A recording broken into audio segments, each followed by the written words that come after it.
Yes people, good morning, good afternoon, good evening to all of you. कैसे हैं सब लोग? होप सो आप सब लोग बहुत बढ़िया रहेंगे। मैं बता दूं, मैं भी बहुत अच्छा हूं। तो ये हम हमेशा बोलेंगे, ठीक है? तो जब भी लेक्चर चालू होगा तो सबसे पहले अपन यही बोलेंगे, good morning, good afternoon, good evening to all of you. कैसे हैं सब लोग? होप सो आप सब लोग बहुत बढ़िया रहेंगे। मैं बता दूं, मैं भी बहुत अच्छा हूं। तो जो लोग यहाँ पे देख रहे हैं वो मुझे देख सकते हैं, जो लोग इधर उधर देख रहे हैं वो इतना दूर से आप मेरे को नहीं भी देखोगे तो चलेगा। आपके सामने जो स्क्रीन लगी हुई है वहां पे भी यही बंदा दिख रहा है।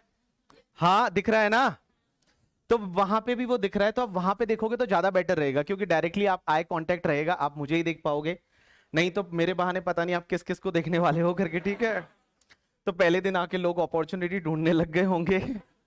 कुछ नहीं होने वाला, मैं बता दूं पहले ही। तो आप लोग जैसे आए थे लास्ट तक वैसे ही रहने वाले हो उस टर्म्स में। बाकी टर्म्स में, नॉलेज के टर्म्स में आपको बहुत सारा नॉलेज मिलने वाला है, बहुत सारी चीजें आप सीखने वाले हो। तो हम बेटा जो पढ़ने वाले हैं सब्जेक्ट, उसके बारे में मैं थोड़ा आज बता दूं। आज अपना इंट्रोडक्टरी लेक्चर है, जिसमें कोई भी ऐसी चीज नहीं है कि भाई आपके पास बुक नहीं है तो मिस हो जाएगी समथिंग, वैसा नहीं होने वाला। आराम से जो जो मैं पढ़ा रहा हूं वो सुनते जाना। आपको क्या करना है, कौन सी बुक लानी है, तो कल से आप एक नोटबुक लेके आएंगे बहुत अच्छी वाली, जो कम से कम 350-400 पेज की होनी चाहिए। और 350-400 पेज की नोटबुक अब नहीं है तो आप देखने की जरूरत नहीं मेरी नोटबुक कितने पेज की है, नहीं देखना है आपको, ठीक है?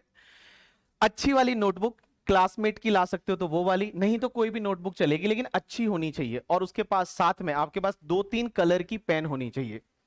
एक आप ब्लैक कलर की साथ में रखोगे, ब्लू कलर की साथ में रखोगे, रेड कलर की साथ में रखोगे, और ग्रीन कलर की आप साथ में रखोगे। ये पेन आपके पास में होनी चाहिए। और ये पेन आप हमेशा कंटिन्यू करोगे। अपन बहुत सारी चीजें क्लास में लिखने वाले हैं। जो आपकी जो नोटबुक रहेगी वो नोटबुक आपकी पूरी भर जाएगी, तो बिल्कुल भी टेंशन लेने की जरूरत नहीं कि हमारी नोटबुक खाली रह गई एंड ऑल। बिल्कुल नहीं रहने वाली, पूरी भर जाएगी, आप बिल्कुल टेंशन ना लीजिए। तो चलिए, हम जो पेपर डिस्कस करने वाले हैं, आप मुझे बताइए अपना पेपर नंबर कौन सा है? पेपर नंबर 2 है, 3 है या 4 है? तो पेपर नंबर 3। और पेपर नंबर 3 जो है उसका नाम है आपका टैक्सेशन। और ये जो पेपर है ना, इसके दो पार्ट है। दो पार्ट है, एक तो तुम्हारा डायरेक्ट टैक्स है और एक तुम्हारा इनडायरेक्ट टैक्स है। तो डायरेक्ट टैक्स को मैं डीटी बोलूंगा बार बार, और इनडायरेक्ट टैक्स को मैं आईडीटी बोलूंगा। डायरेक्ट टैक्स और इनडायरेक्ट टैक्स, ये जो पेपर है ये आपका 100 मार्क का पेपर है। और 100 मार्क्स के पेपर में से डीटी है वो 50 मार्क्स कवर करेगा, और आईडीटी जो है वो भी कितने मार्क्स कवर करने वाला है? एक बात बताऊं, पुराने सिलेबस में एक चीज चेंज थी, क्या पता है आपको? कि यहां पे जो डीटी हुआ करता था ना, वो पहले 60 मार्क का था, और ये जो था वो 40 मार्क्स का था। तो अपने को ऐसा लगता था कि यार डीटी जो है वो ज्यादा वेटेज वाला है, आईडीटी कम वेटेज वाला है। अब ऐसा नहीं है, दोनों ही आपके 50-50 मार्क्स के पेपर है। और 50 मार्क्स का डीटी और 50 मार्क्स का आईडीटी। और आईडीटी में आपको जीएसटी पढ़ाया जाएगा, और डीटी जो है उसमें मैं आपको इनकम टैक्स पढ़ाऊंगा। डीटी क्या होता है, आईडीटी क्या होता है, टैक्स क्या होता है, सब चीजें आज अपन डिस्कस करने वाले हैं। अब एक बात समझना सर, ये 100 मार्क्स का जो हमारा पेपर आएगा, क्या ये पूरा डिस्क्रिप्टिव रहने वाला है या इसमें मल्टीपल चॉइस क्वेश्चन भी मिलेंगे? आपको क्या लगता है, डिस्क्रिप्टिव या एमसीक्यूज भी रहने वाले हैं? एमसीक्यूज भी रहेंगे। कितना परसेंट? 30%। तो अगर मैं 30% की बात करूं तो डीटी में 50 मार्क्स का 30% कितना होता है? तो 15 मार्क्स के आपके पास में एमसीक्यूज मिलने वाले हैं, मल्टीपल चॉइस क्वेश्चंस मिलने वाले हैं। और बाकी का जो 35 मार्क्स का जो आपका पेपर रहेगा, वो आपका 35 मार्क्स का पेपर है, वो आपका डिस्क्रिप्टिव रहने वाला है करके, ठीक है? ये आपका डिस्क्रिप्टिव रहेगा, जिसमें आपको क्वेश्चंस को सॉल्व करना रहेगा। अब होता क्या है, सबसे पहला क्वेश्चन ये आता है कि सर एक बात बताइए, ये जो पेपर की आप बात कर रहे हो, डायरेक्ट टैक्स की, इनकम टैक्स की, ये पेपर थियोरेटिकल पेपर है या प्रैक्टिकल पेपर है? तो मैं बता दूं, ये दोनों ही है। ये पेपर में थियरी भी है, प्रैक्टिकल भी है। जैसे लॉ है वो थियोरेटिकल पेपर है, अकाउंट जो है वो प्रैक्टिकल पेपर है, जिसमें आपको क्वेश्चन सॉल्व करने को मिलेंगे। ये एक ऐसा पेपर है जिसमें थियरी भी है और प्रैक्टिकल भी है, बट मेजर कंपोनेंट आपका प्रैक्टिकल रहेगा, जिसमें हम क्वेश्चंस वगैरह है वो अपन सॉल्व करने वाले हैं। तो मेजर पार्ट है वो आपका प्रैक्टिकली रहने वाला है। चलिए, आज ये सब्जेक्ट चालू करने से पहले हम एक बात करते हैं। एक बात बताइए, आपकी गवर्नमेंट जो है वो टैक्सेस क्यों लेती है? Why taxes? कोई बता सकता है गवर्नमेंट टैक्सेस क्यों लेती है? बताइए, ऑनलाइन वाले बच्चे तुम भी बता सकते हो गवर्नमेंट टैक्सेस क्यों लेती है? वाई? क्या कंट्री कंट्री चलाने के लिए टैक्स लेती है? और कोई? डेवलपमेंट के लिए टैक्स लेती है? और कोई? पेइंग डेप्ट, गवर्नमेंट ने लोन ले रखे है, वो लोन को पे करने के लिए टैक्स लेती है? और कोई? गवर्नमेंट का रेवेन्यू है, इसके लिए टैक्स लेती है? और कोई?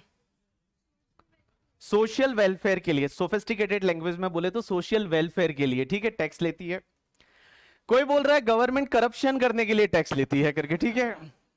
हाँ, वाओ, अभी तक किसी ऐसे बच्चे ने नहीं बोला कि सर गवर्नमेंट टैक्स इसलिए लेती है जिससे कि सीए इंटरमीडिएट में पेपर डाल सके।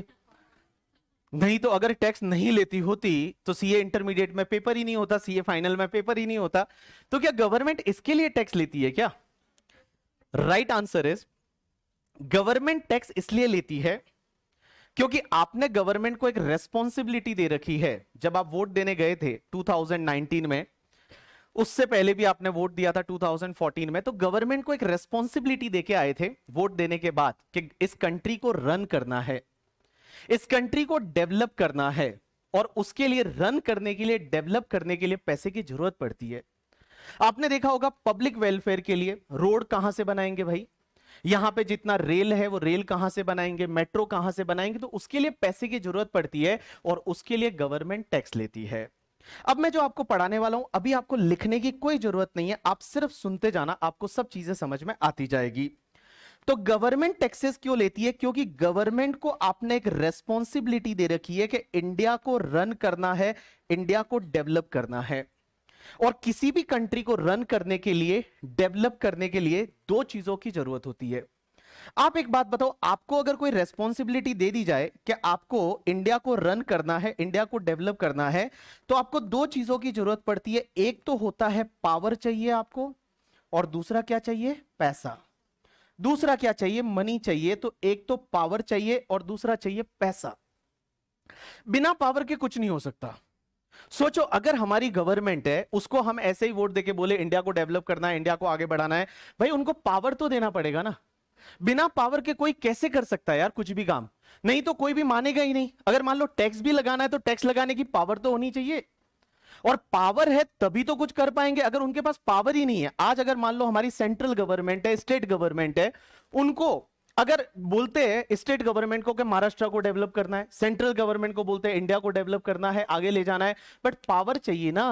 एक बात बताओ, गवर्नमेंट को पावर्स कहां दे रखी है? कोई बताएगा कहां दे रखी है? गवर्नमेंट जो चाहे वो डिसीजन ले लेती है।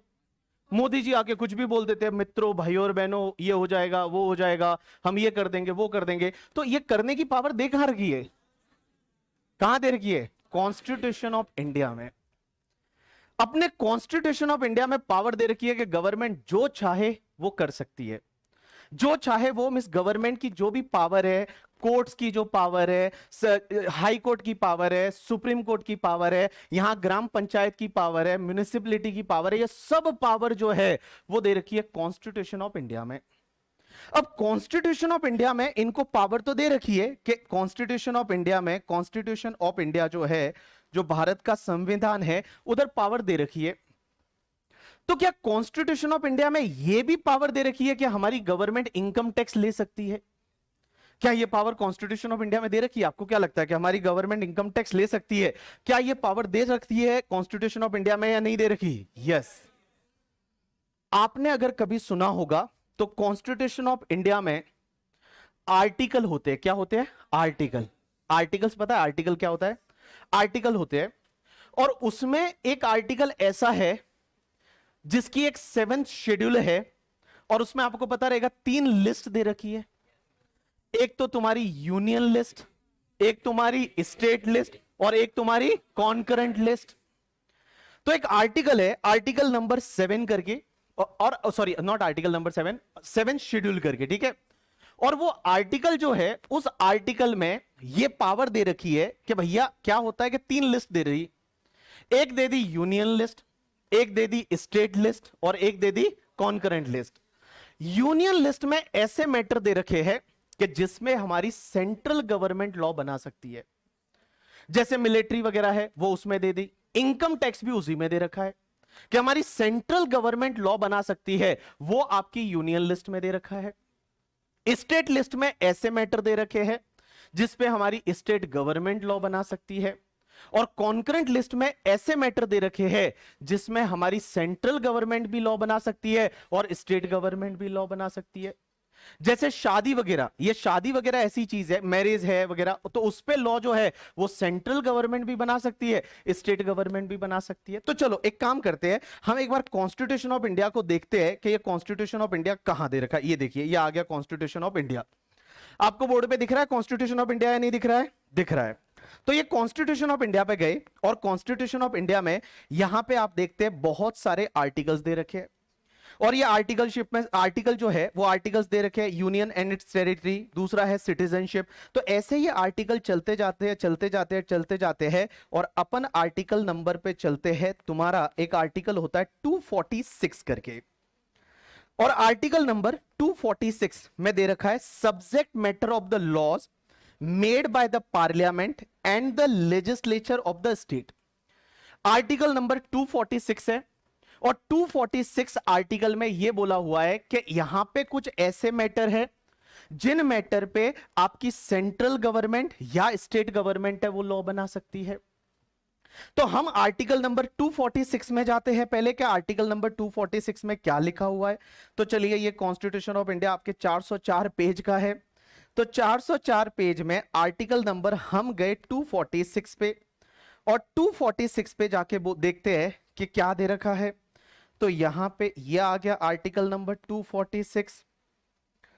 देखिए, ये आर्टिकल नंबर 246, 43 चल रहा है अभी तो यार, बहुत बड़ा है ना कॉन्स्टिट्यूशन ऑफ इंडिया। तो 246 पे आ गए, ये 243, 244, 244A, 245 एंड 246 करके देखिए यहां पे दे रखा है। और आर्टिकल नंबर 246 है, उसमें दे रखा है subject matter of law made by parliament and by the legislature states. Means यहां पे कुछ ऐसे सब्जेक्ट मैटर दे रखे हैं जिसपे हमारी पार्लियामेंट का मतलब होता है सेंट्रल गवर्नमेंट, और स्टेट ऑफ लेजिस्लेचर का मतलब होता है स्टेट गवर्नमेंट, वो लॉ बना सकते हैं। अब यहां पे इस आर्टिकल में 3 लिस्ट दे रखी है, बट 3 लिस्ट यहीं पे नहीं दी इन्होंने क्या किया, वो लिस्ट शेड्यूल में दे रखी है। अब ये जो है ये आर्टिकल है, अब इस आर्टिकल का एक तुम्हारा 7th शेड्यूल है करके, तो मैं 7th शेड्यूल लास्ट में जाऊंगा। जैसे ही आपका ये कॉन्स्टिट्यूशन पूरा हो जाता है उसके बाद में यहां पे शेड्यूल चालू होते हैं, तो आप देखोगे कि इसका जो शेड्यूल नंबर है 7th शेड्यूल, तो 7th शेड्यूल पे अपन चलते हैं। कौन सा शेड्यूल अभी चल रहा है? ये 6th शेड्यूल चल रहा है, ये तुम्हारा 6th शेड्यूल हो गया, ये भी 6th शेड्यूल चल रहा है, ये भी 6th शेड्यूल है। उसके बाद में 6th, और ये आ गया आपका, कहां आया ये, बोला सही, ये आ गया आपका बोला 7th, ठीक है। तो ये तुम्हारा हो गया, अभी भी 6th चल रहा है, तो ये आ गया तुम्हारा 7th शेड्यूल। ये देखिए, ये आ गया 7th शेड्यूल आर्टिकल नंबर 246 का। और ये 7th शेड्यूल में देखिए 3 लिस्ट दे रखी है। सबसे पहली लिस्ट है उसको बोला जाता है यूनियन लिस्ट, और यूनियन लिस्ट में वैसे मैटर दे रखे हैं जिसपे हमारी सेंट्रल गवर्नमेंट है वो लॉ बना सकती है। जैसे डिफेंस को लेके, सबसे पहला है डिफेंस ऑफ इंडिया को लेके, तो डिफेंस को लेके लॉ कौन बना सकती है? सेंट्रल गवर्नमेंट है। मिलिट्री एयर फोर्सेस को लेके सेंट्रल गवर्नमेंट।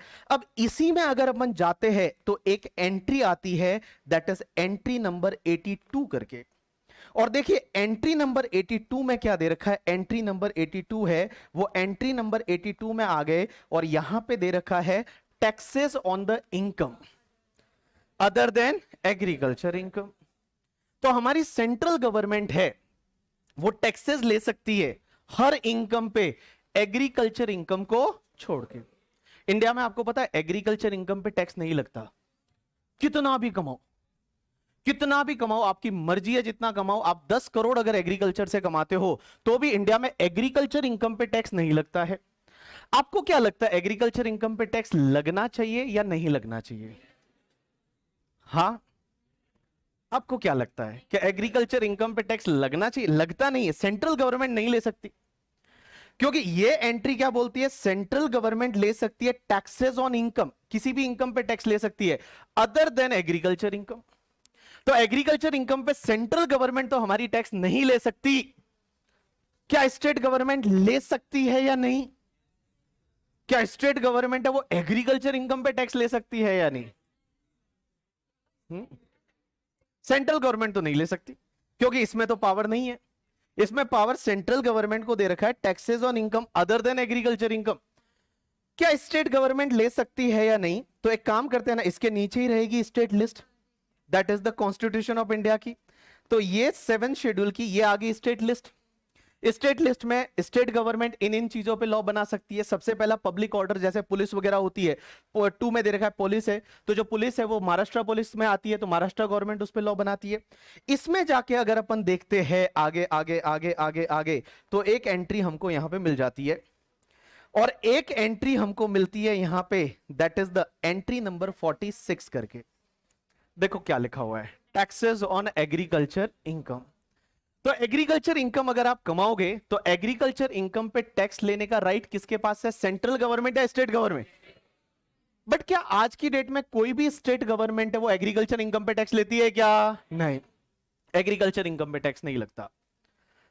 आपका क्या व्यू है, अगर आप कल उठ के फाइनेंस मिनिस्टर बन जाओ या प्रधानमंत्री बन जाओ करके, ठीक है, तो आपको क्या लगता है, क्या एग्रीकल्चर इनकम पे टैक्स लेना चाहिए या नहीं लेना चाहिए? जितने लोग ऑनलाइन मुझे आप देख रहे हैं, आज मैं आपके डाउट नहीं देख पा रहा हूं क्योंकि मेरे पास में वो नहीं है डाउट वाला। कल से मैं आपके डाउट भी लूंगा, तो डोंट वरी अबाउट दैट। ऐसा एकदम अपने आप को से अलग सा फील ना करे। जो ऑनलाइन वाले हैं, आप भी यहीं पे हो, आपके भी डाउट कल से मेरे सामने आएंगे, तो मुझे पता चलेगा कि आप क्या आंसर कर रहे हो। So don't worry about that, okay. तो एग्रीकल्चर इनकम पे टैक्स, कितने लोगों को लगता है कि एग्रीकल्चर इनकम पे टैक्स नहीं लगना चाहिए? Raise your hand. नहीं लगना चाहिए, चलो वेरी गुड। कितने लोगों को लगता है एग्रीकल्चर इनकम पे टैक्स लगना चाहिए? चलो, तो कुल मिला के यहां पे 80% लोग तो ये बोलते हैं कि एग्रीकल्चर इनकम पे टैक्स नहीं लगना चाहिए, बिल्कुल भी नहीं लगना चाहिए, क्यों ही एग्रीकल्चर इनकम पे टैक्स लो। लेकिन 20% लोग बोलते हैं क्यों नहीं लगना चाहिए, लगना चाहिए। चलो, तो 80% लोग ये बोल रहे थे कि एग्रीकल्चर इनकम पे टैक्स नहीं लगना चाहिए, क्यों नहीं लगना चाहिए? हाँ, रीजन या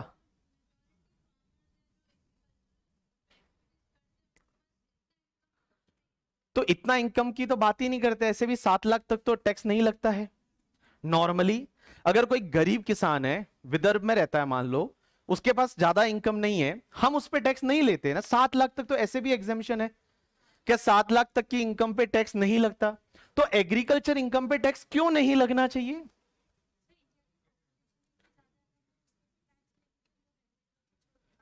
अच्छा, ये बोल रहे हैं कि इंडिया की पॉपुलेशन इतनी ज्यादा है कि अगर अपन एग्रीकल्चर इनकम पे भी टैक्स लेने लग गए तो लोग एग्रीकल्चर छोड़ के कुछ और करेंगे।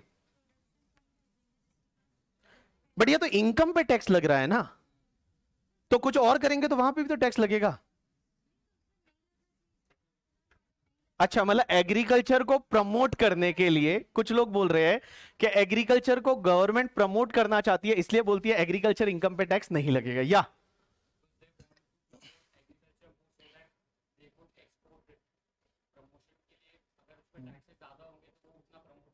भाई ने पहले इंग्लिश बोलने की कोशिश की। भाई ने पहले इंग्लिश बोलने की कोशिश की कि actually government want to promote the export, and that's why they are saying that there is no tax on the agriculture, so they can produce more and more agriculture product and we can export, so we can get the foreign currency and all. Yeah, that is your essence. Yeah, okay, कोई बात नहीं। क्या होता है, पहली पहली class में लोग आते हैं तो ऐसा चाहते हैं ना कि हम एकदम लाइमलाइट में आ जाए। सब हमारे पास में बात करने लग जाए कि यही है मेरे सपनों का राजकुमार। और ये गंदी सी आवाज निकाली ना, मैं बाहर फेंक दूंगा, पहले बता दूं, ठीक है? पहले बता दूं, अगर किसी ने क्लास में कोई गंदी सी आवाज निकाली करके, मैं बाहर फेंक दूंगा, पहले बता दूं। हाँ, चलो, तो लोगों ने बोला कि एग्रीकल्चर इनकम पे टैक्स नहीं लगना चाहिए क्योंकि गवर्नमेंट इसको प्रमोट करना चाहती है। अगर मेरी बात करो, मेरा जो मानना है वो ये है कि एग्रीकल्चर इनकम पे टैक्स लगना चाहिए आफ्टर सर्टेन लिमिट। भाई लिमिट दे दो ना, 50 लाख रुपए की लिमिट दे दो कि किसान अगर साल का 50 लाख कमाता है वो टैक्स नहीं भरे, बट 50 लाख से ज्यादा कमाता है टैक्स क्यों ना भरे? आप देखोगे बहुत सारी स्टेट ऐसी है, पंजाब है, हरियाणा है, वहां पे किसान बहुत ज्यादा संपन्न है, साल का करोड़ों रुपए कमाता है करके, ठीक है, घर में मतलब बड़ी एक थार पड़ी है, एक फिर देखोगे तो एक वो फॉर्च्यूनर और पड़ी है, फिर जी वेगन और पड़ी है, ठीक है, इतनी गाड़ियां हैं, करोड़ों रुपए कमा रहे हैं एग्रीकल्चर प्रोड्यूस से, and they are not paying a single rupees of tax.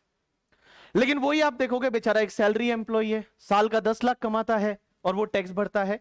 तो मेरा मानना यह है, और अगर मैं फाइनेंस मिनिस्टर बना तो मैं पक्का एग्रीकल्चर इनकम पे टैक्स लगना चाहिए आफ्टर सर्टेन लिमिट। भाई 50 लाख की लिमिट दे दो कि 50 लाख तक आप कमाते हो टैक्स ना, तो गरीब किसान ऐसे भी उसमें नहीं आएगा, बट उसके ऊपर वाले पार्ट पे तो आप एटलीस्ट टैक्स लो। आज गवर्नमेंट टैक्स क्यों नहीं लेती एग्रीकल्चर इनकम पे?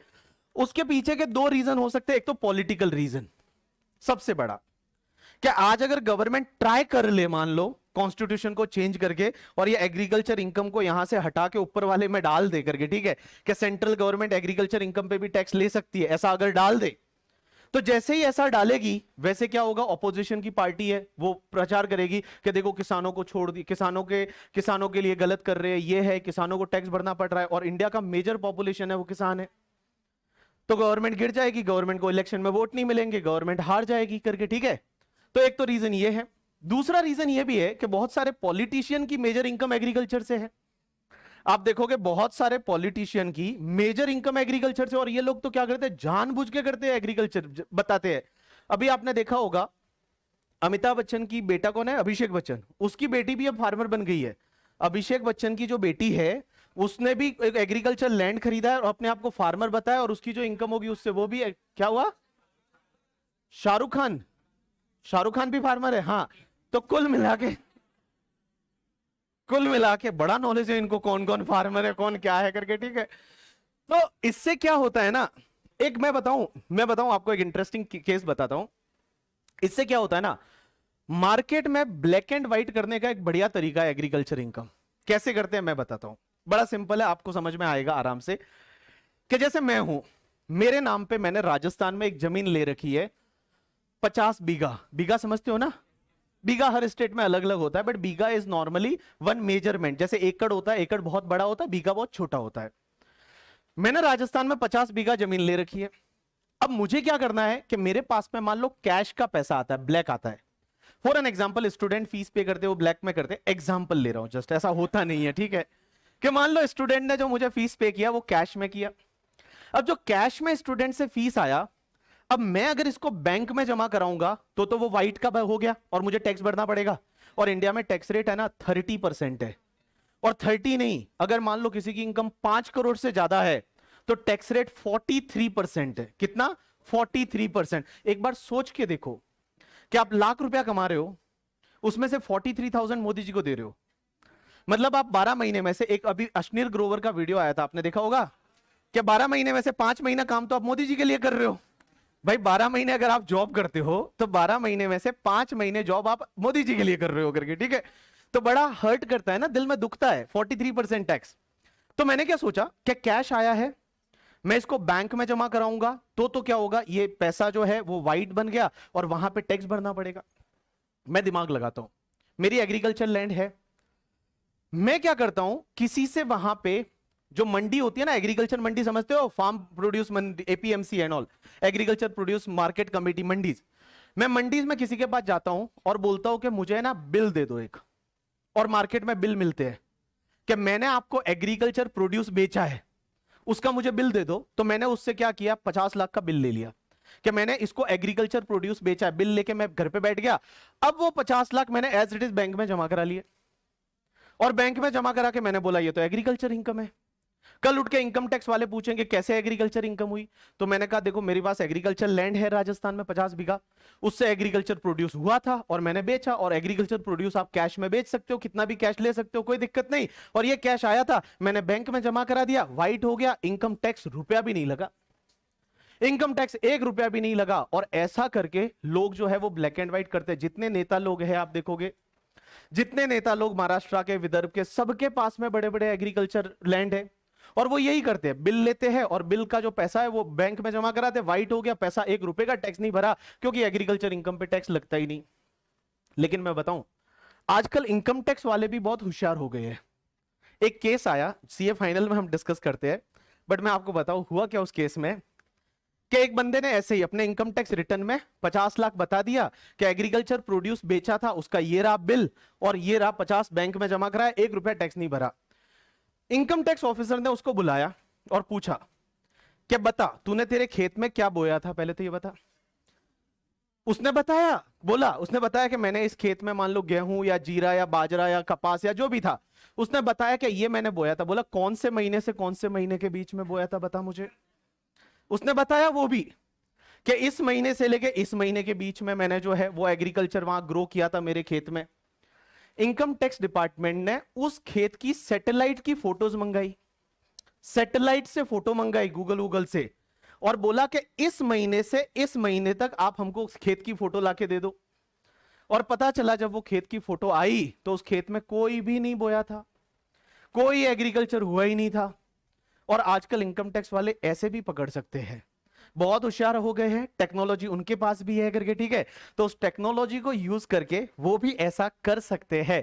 तो आप ऐसा ना करें, या आपके मान लो घर में अगर ऐसा है कि आप लगता है कि कैश पड़ा है और वाइट करना है तो एग्रीकल्चर इनकम बता दो। ज्यादा मत बताना, थोड़ा बहुत बता दोगे तो चल जाएगा करके, ठीक है। बट अगर ज्यादा बताया तो ऐसे आपको पकड़े भी जा सकते हो, ऐसा हो सकता है, ऐसे ऐसे मार्केट में केसेस आए हैं। तो अपन बात कर रहे थे कि पावर होना चाहिए, कुछ भी अगर इंडिया को रन करना है, डेवलप करना है, दो चीजों की जरूरत पड़ती है, पावर और एक पैसा। पावर गवर्नमेंट को कहां से दे रखा है, constitution of India. Constitution of India में इनकम टैक्स लेने का पावर किसके पास है, सेंट्रल गवर्नमेंट या स्टेट गवर्नमेंट, दोनों के पास है। सेंट्रल गवर्नमेंट इनकम टैक्स ले सकती है इनकम पे, कोई भी इनकम पे अदर देन, और स्टेट गवर्नमेंट इनकम टैक्स ले सकती है किस पे, एग्रीकल्चर इनकम पे। तो एग्रीकल्चर इनकम पे स्टेट गवर्नमेंट ले सकती है, बाकी जितनी भी इनकम है उस पे सेंट्रल गवर्नमेंट है वो इनकम टैक्स ले सकती है। ये कहां दे रखा है, कॉन्स्टिट्यूशन ऑफ इंडिया में। तो आप कैसे याद रखोगे, सेंट्रल गवर्नमेंट है वो इनकम टैक्स ले सकती है, ये दे रखा है इन द एंट्री नंबर 82। क्या बोलोगे, entry number 82, entry number 82 of the 7th schedule.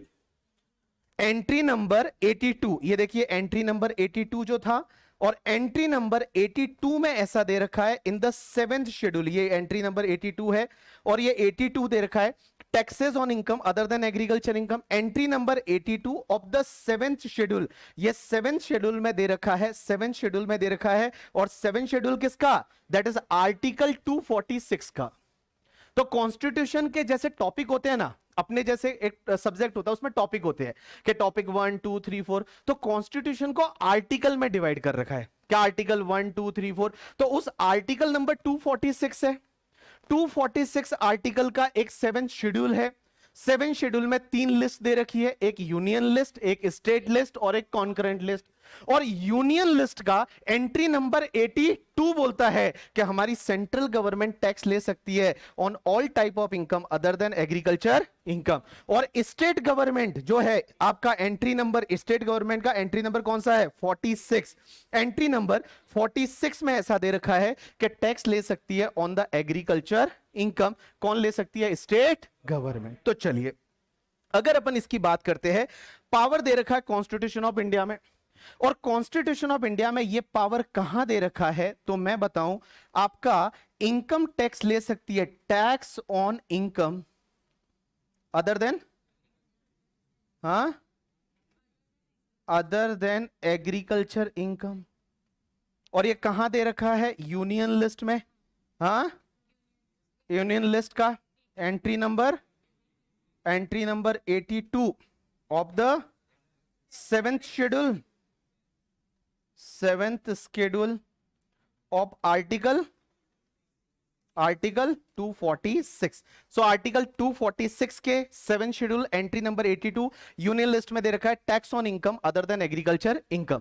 अब एक बात बताओ, एग्रीकल्चर इनकम पे टैक्स कौन ले सकता है, एग्रीकल्चर इनकम पे टैक्स ले सकती है हमारी स्टेट गवर्नमेंट, बट आजकल लेती नहीं है।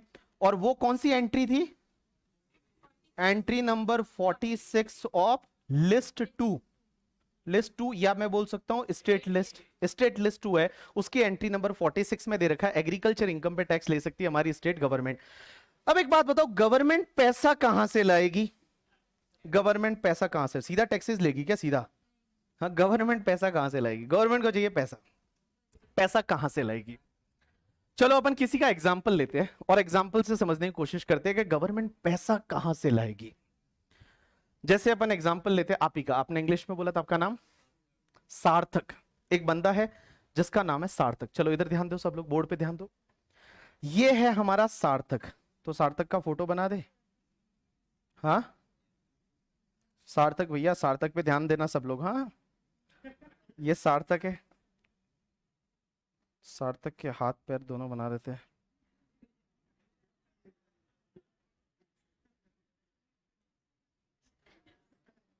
मिस्टर सार्थक, ऑनलाइन वालों ये सार्थक है, ठीक है? जो जो ऑनलाइन पे देख रहे हो ये सार्थक है। सार्थक आपको बहुत अच्छा बच्चा लग रहा है। अब मान लो एक एग्जांपल लेते हैं, सार्थक और गवर्नमेंट में कोई फर्क नहीं है। आप अपने सामने जो स्क्रीन लगी हुई है वहां देखो, सार्थक और गवर्नमेंट में कोई फर्क नहीं है। सार्थक की एक महिला मित्र है। कौन है? सार्थक की एक महिला मित्र है। महिला मित्र को आप लोग ऐसा गर्लफ्रेंड बोलते हो करके, ठीक है? बाकी हमारे जमाने में महिला मित्र ही बोला करते थे कि महिला मित्र है, गर्लफ्रेंड है। अब क्या होता है ना, अगर आपकी गर्लफ्रेंड है, इन दोनों का अभी तक रिलेशनशिप चल रहा है थोड़ा बहुत, बट ये भी चाहते हैं इनके रिलेशन को डेवलप करें, इनके रिलेशन को रन करें। एक तो पावर चाहिए,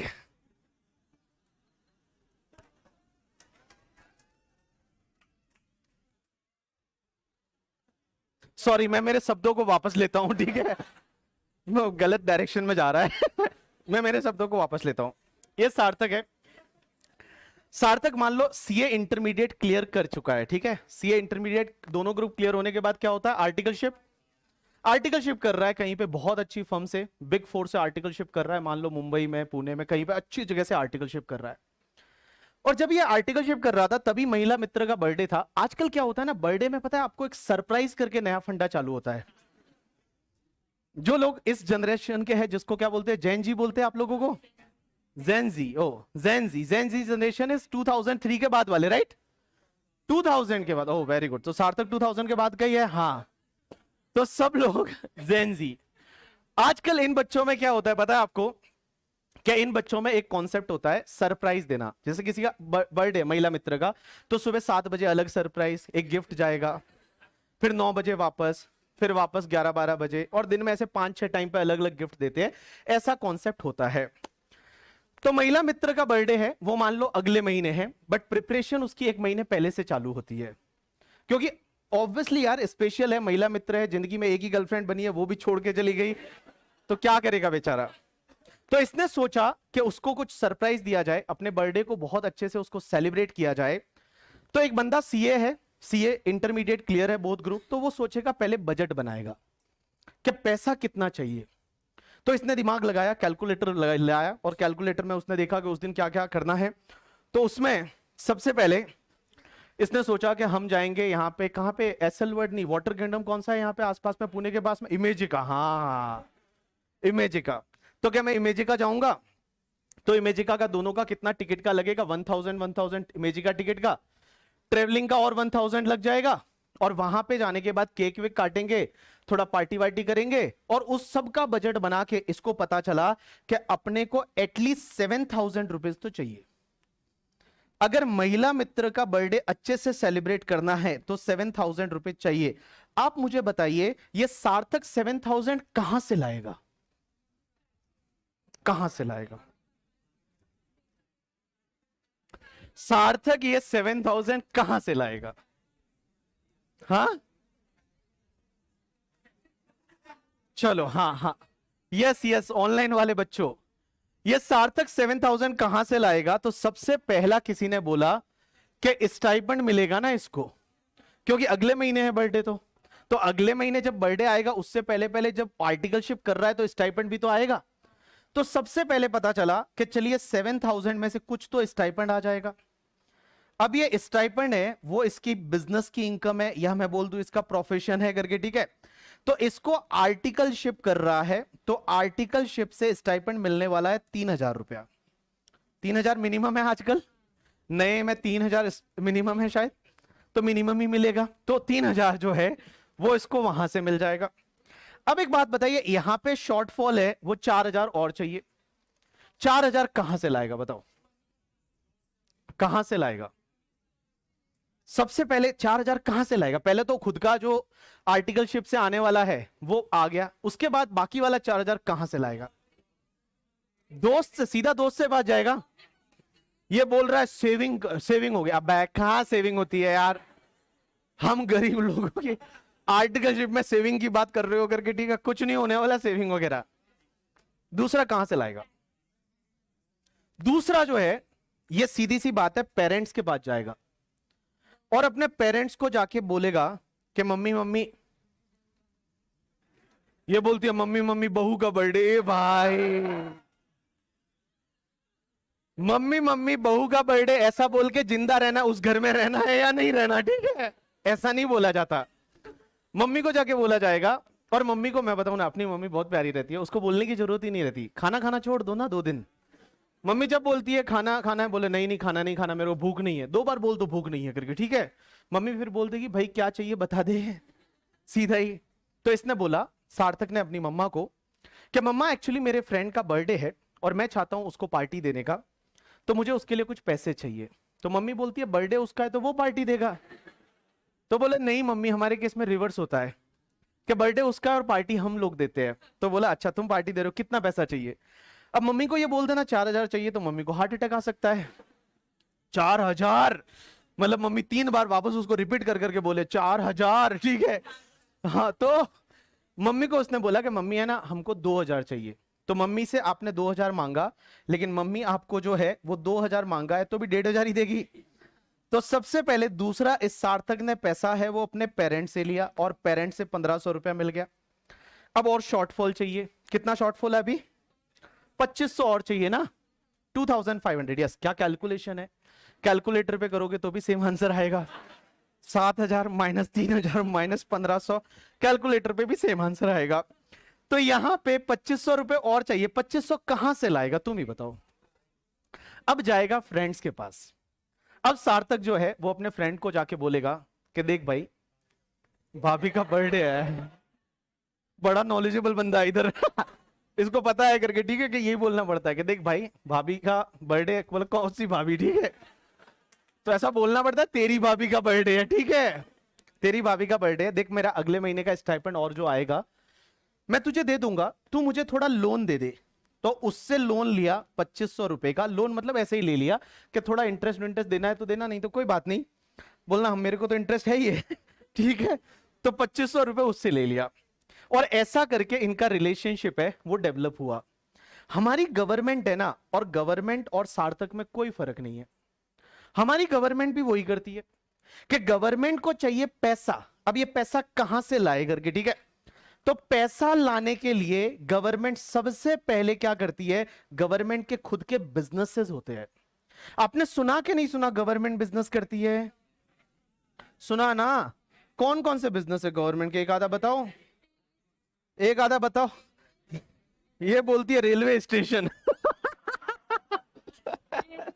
अरे रेलवे ही बोल देती, रेलवे स्टेशन रेलवे स्टेशन करके, ठीक है। तो एक बात बताओ, गवर्नमेंट के खुद के बिजनेसेस है, कौन कौन से बिजनेसेस है? तो गवर्नमेंट सबसे पहले क्या करती है, पैसा जुटाने के लिए बिजनेसेस करती है। बिजनेसेस कौन कौन से है? तो जैसे एग्जांपल के लिए दीदी ने बोला रेलवे, रेलवे, मैं रेलवे स्टेशन नहीं लिखूंगा करके, ठीक है, रेलवे है, रेलवे से पैसा कमाती है गवर्नमेंट। उसके साथ साथ आपने देखा होगा बहुत सारी कंपनियां हैं जो गवर्नमेंट की है। एग्जाम्पल के लिए जैसे BPCL, Bharat petroleum corporation limited. दूसरा आपने देखा हो बीएसएनएल, तो कुछ कमा के दे नहीं रही है। दूसरा एलआईसी, लाइफ इंश्योरेंस कॉर्पोरेशन। या फिर आपने देखा होगा इंडियन ऑयल कॉर्पोरेशन लिमिटेड, इसमें गवर्नमेंट का होल्डिंग है। उसके साथ साथ आप देखोगे जैसे ओएनजीसी करके कंपनी है, ओएनजीसी, उसमें भी गवर्नमेंट का होल्डिंग है। तो ये बहुत सारी ऐसी कंपनियां हैं जिससे गवर्नमेंट बिजनेस करती है। पैसा जुटाती है, जोरदार पैसा कमाती है। तो गवर्नमेंट खुद के बिजनेसेस से पैसा कमाती है, लेकिन बिजनेसेस से इतना पैसा नहीं आता जिससे कि गवर्नमेंट की नीड पूरी हो जाए।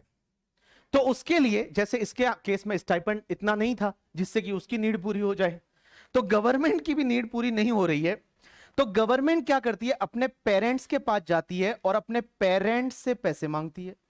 और गवर्नमेंट के लिए पेरेंट्स कौन हो? गवर्नमेंट को किसने बनाया है? आपने बनाया है, आपने, पीपल। और ये लोग जो है, ये लोगों से पैसे लेती है गवर्नमेंट। कौन से फॉर्म में लेती है? In the form of the taxes.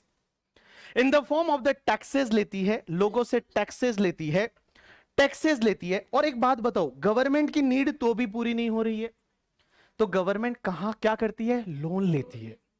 आपने देखा सार्थक लोन ले रहा था अपने फ्रेंड से, गवर्नमेंट भी लोन लेती है। जब इसकी नीड ही पूरी नहीं हो रही, भाई बिजनेसेस से इतना पैसा नहीं आ रहा है, लोगों से टैक्सेस ले रहे, उससे इतना पैसा नहीं आ रहा है, तो गवर्नमेंट क्या करती है? लोन लेती है। आपने सुना होगा वर्ल्ड बैंक से लोन लिया, आईएमएफ से लोन लिया करके, ठीक है। तो गवर्नमेंट क्या करती है, फिर उससे भी पैसा पूरा नहीं आता है तो लोन लेती है। और लोन में जैसे आईएमएफ से लोन ले लिया, या फिर वर्ल्ड बैंक से लोन ले लिया, या फिर किसी और कंट्री से लोन ले लिया।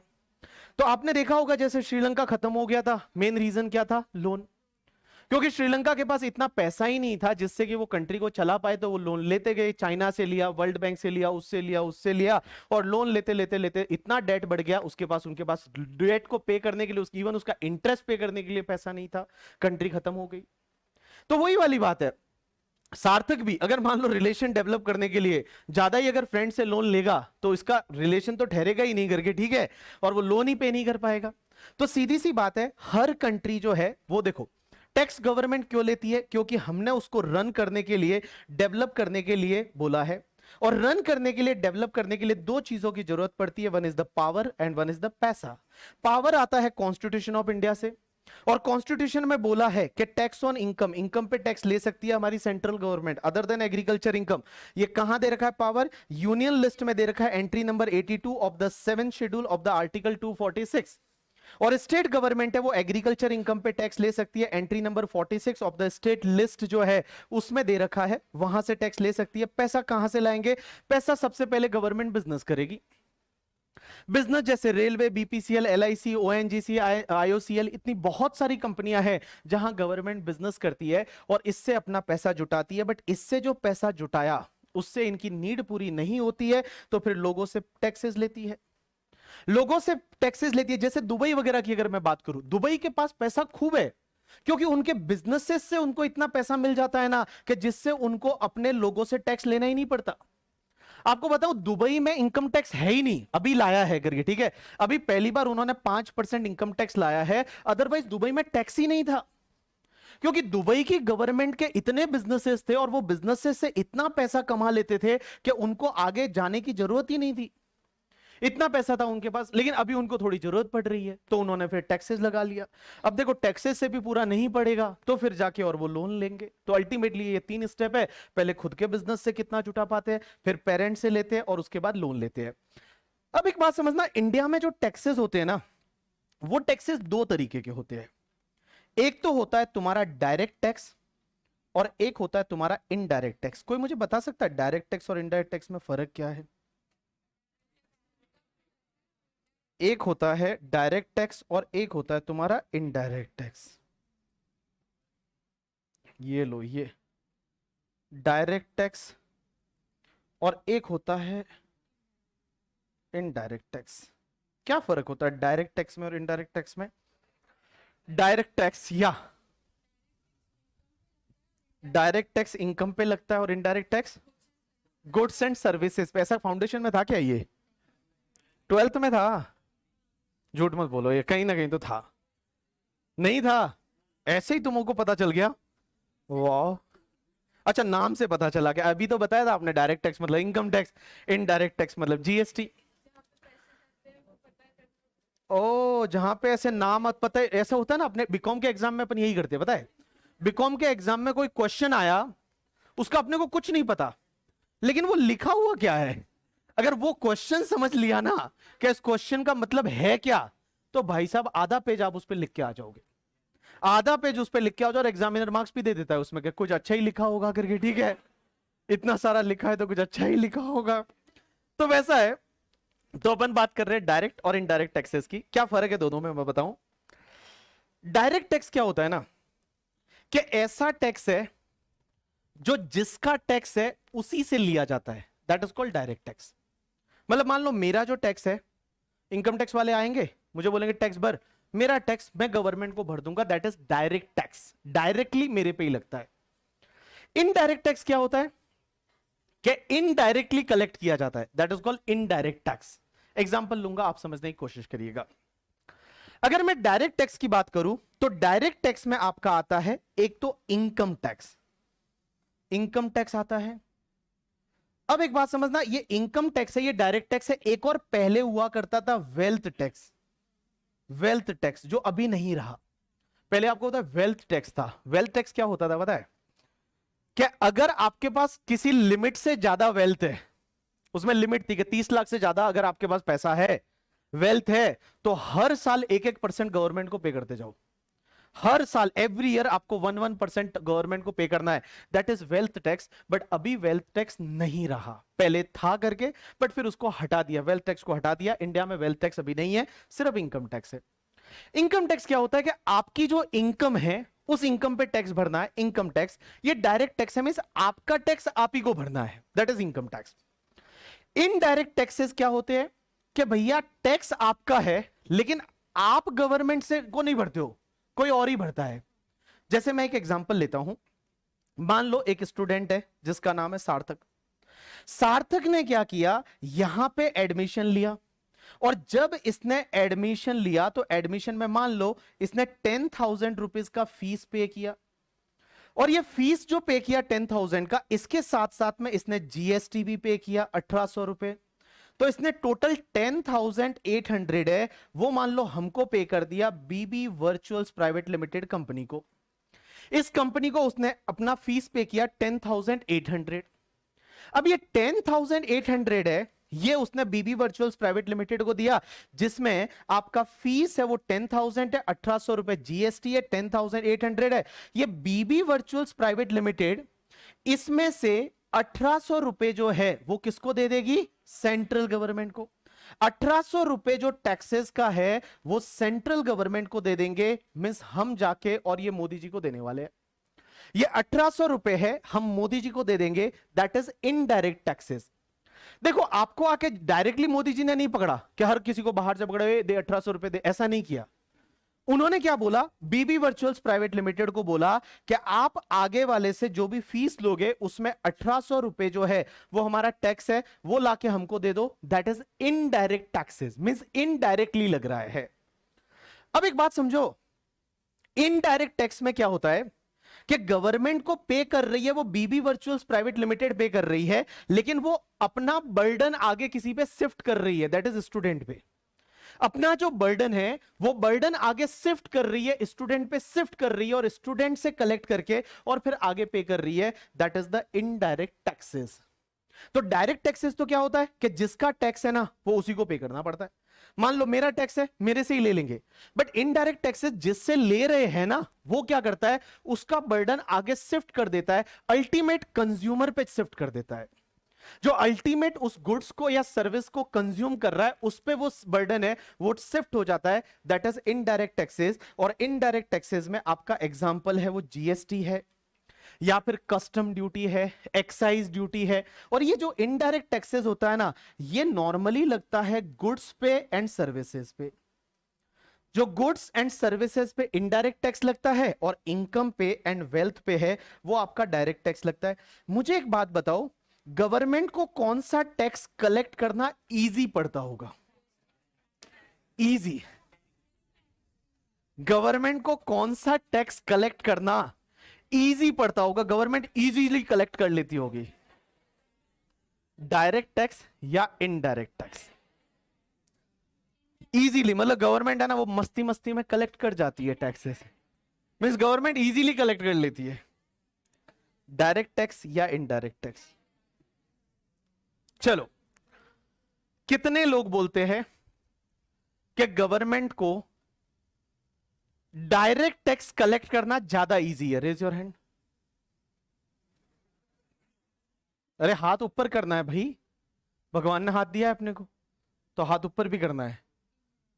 यहां पे कुछ 5% एसएससी बोल रहे हैं, 5% जो लोग हैं वो बोल रहे हैं कि भाई डायरेक्ट टैक्स। कितने लोग बोलते हैं इनडायरेक्ट टैक्स इजी है? Raise your hand. Very good यार, 95% स्टूडेंट बोल रहे हैं कि इनडायरेक्ट टैक्स इजी है कलेक्ट करना। राइट आंसर इज, गवर्नमेंट के लिए इनडायरेक्ट टैक्सेस कलेक्ट करना ज्यादा इजी है। क्यों? क्योंकि इनडायरेक्ट टैक्सेस है ना, वो लोगों के दिल पे दुखता नहीं है, दिल पे दुखता नहीं है। आप लोग समझो, आपने एडमिशन लिया, आपकी फीस है, आप है ना बिल्कुल भी ये नहीं बोलते हो कि 1800 मोदी जी को देके आए हैं, बिल्कुल नहीं बोलते हो आप। आपने 10,800 पे किया ना, 11,800 होगा ना, हाँ 11,800, तो 11,800 आपने मान लो पे किया, तो आपने 1800 है वो जीएसटी पे किया, बट तब भी आप क्या बोलोगे पता है? कि हमने तो बीबी सर को पे किया है। इनको तो क्या लगता है बीबी सर ही ले रहे हैं, यहां पे 11,800 मान लो जो फीस है वो मान लो बीबी सर ने ही ले ली है, ये तो आपने मोदी जी को, अरे तुमने 1800 मोदी जी को दिया है, बट तुमको दिल पे दुखता नहीं है वो, तुमको दिल पे ये दुखता है इनको दिया है करके, ठीक है?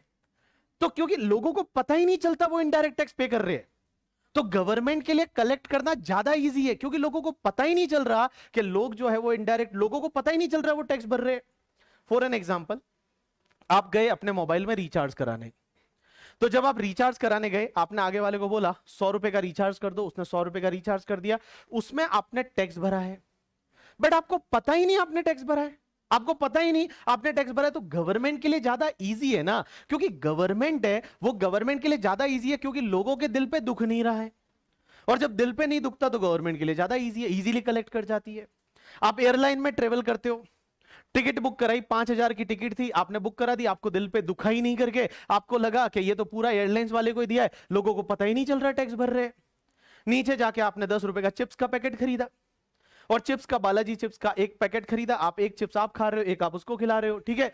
अब आपने वो चिप्स जो खा रहे हो उसमें टैक्स भी भरा है, बट आपको पता ही नहीं चल रहा, आपको पता ही नहीं चल रहा आपने टैक्स भरा है। तो गवर्नमेंट के लिए ज्यादा इजी है कलेक्ट करना, गवर्नमेंट है वो ज्यादा इजीली कलेक्ट कर लेती है indirect taxes, but direct tax में है ना दिल पे दुखता है, सीधा दुखता है। अगर मुझे आके कोई बोले कि बाबू 100 रुपए कमा रहे हो, उसमें से आपको 30 रुपए गवर्नमेंट को भरना है, यहां दिल पे आप ही सोचो यार, आप सोचो, आप एक बार समझ के देखो कि दिल पे दुखेगा कि नहीं दुखेगा। 100 रुपए आपने मेहनत की, पूरी मेहनत करके आपने 100 रुपए कमाए, ठीक है? उसके बाद 30 रुपए गवर्नमेंट को भरने पड़े, कभी अगर 43 रुपीज गवर्नमेंट को भरने पड़ गए, कितना दुखता है यार, सच में दिल में दर्द होता है। और मैं बताऊं, इस दिल में दर्द को कम करने के लिए गवर्नमेंट ने इनकम टैक्स में क्या क्या चीजें लाई हुई है पता है? आपने नाम सुना टीडीएस का? क्या होता है टीडीएस? ये तो फुल फॉर्म होती है, टीडीएस का full form tax deducted at source. ये क्या होता है पता है तुमको?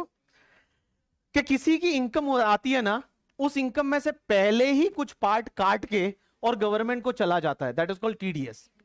जैसे फॉर एन एग्जांपल, एक बंदा है मिस्टर राजा, एक बंदा है मिस्टर राजा। अब एक बात समझ, मिस्टर राजा में राजा ही हो गया करके, ठीक है? हाँ, मिस्टर राजा।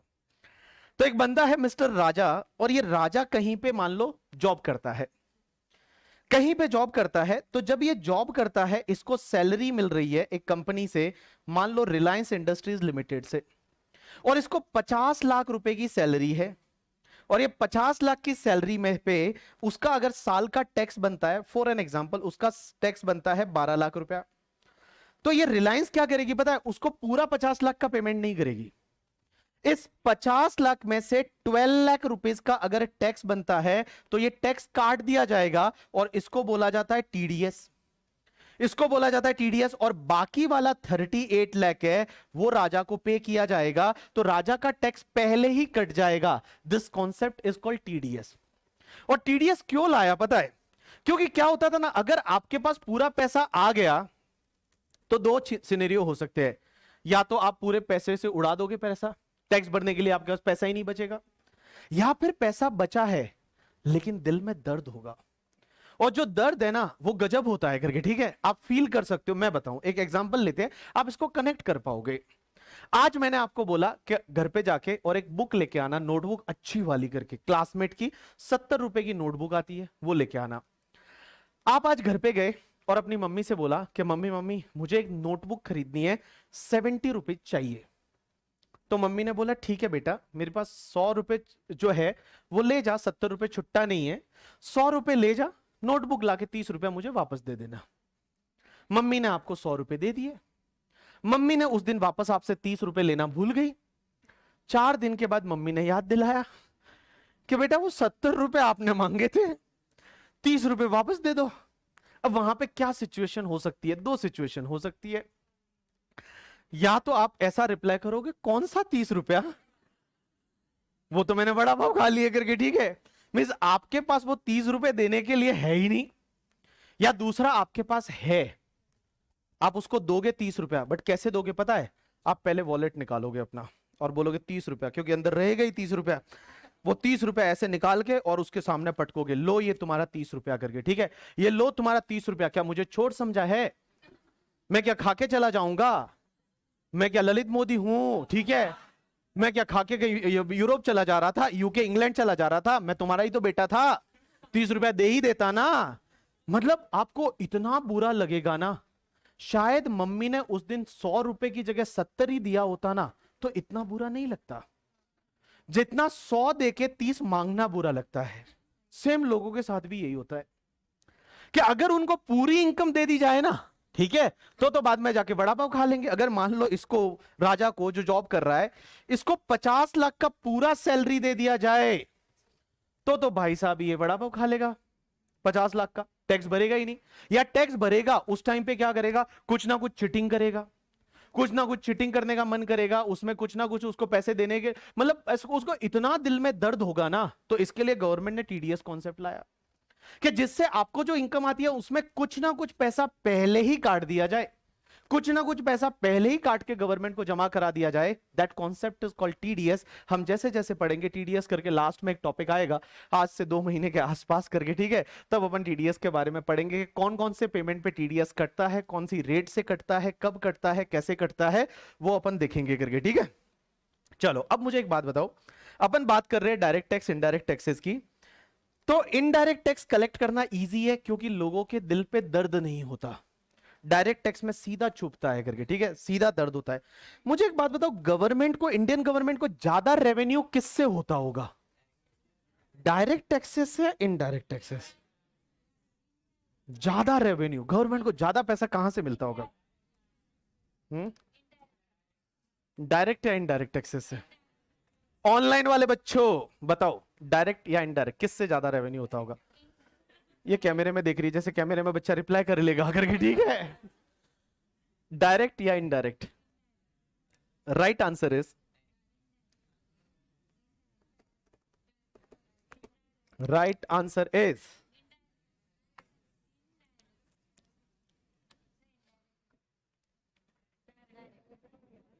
गवर्नमेंट को ज्यादा रेवेन्यू होता है और वहीं पे पता है सीरियल में ब्रेक आ जाता है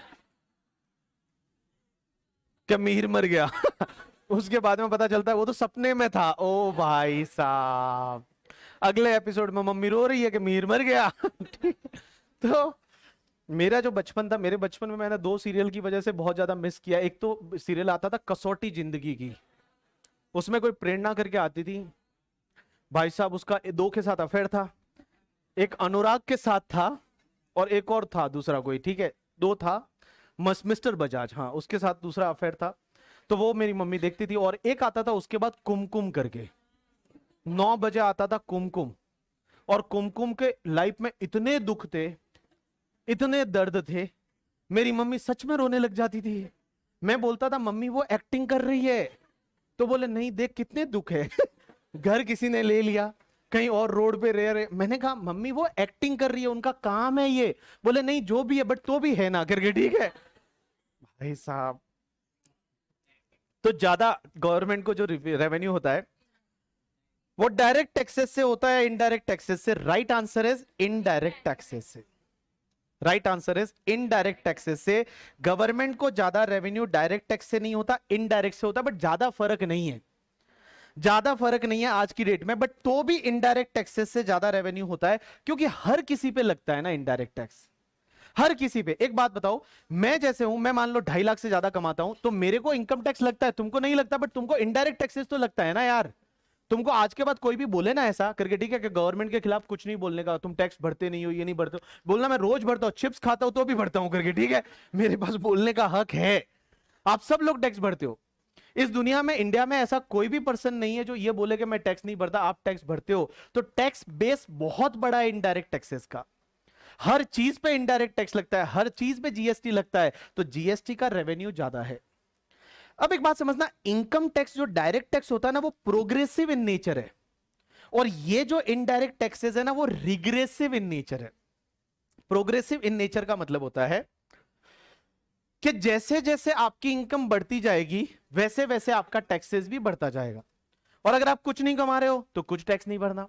आज की डेट में अपन पढ़ेंगे कि अगर आप 7 लाख तक कमा रहे हो तो आपको कोई टैक्स नहीं लगता, बट ज्यादा कमा रहे हो, 10 लाख कमा रहे हो तो ज्यादा टैक्स भरो, 20 लाख कमा रहे हो और ज्यादा भरो, 1 करोड़ कमा रहे हो और ज्यादा भरो, 5 करोड़ ज्यादा कमा रहे हो और ज्यादा भरो। That is progressive in nature, आपकी इनकम बढ़ेगी, आपका टैक्स भी बढ़ेगा। लेकिन जो तुम्हारा इनडायरेक्ट टैक्स होता है ना, वो रिग्रेसिव इन नेचर है, मींस उसका आपकी इनकम से कोई लेना देना नहीं है। आप अगर 10 रुपया कमा रहे हो और 10 रुपए का चिप्स खाने गए तो भी आपको उतना ही टैक्स लगेगा, और मुकेश अंबानी का जो बेटा है, अगर मान लो वो 10 रुपए का चिप्स खरीदने गया तो भी वो भी उतना ही टैक्स भरेगा।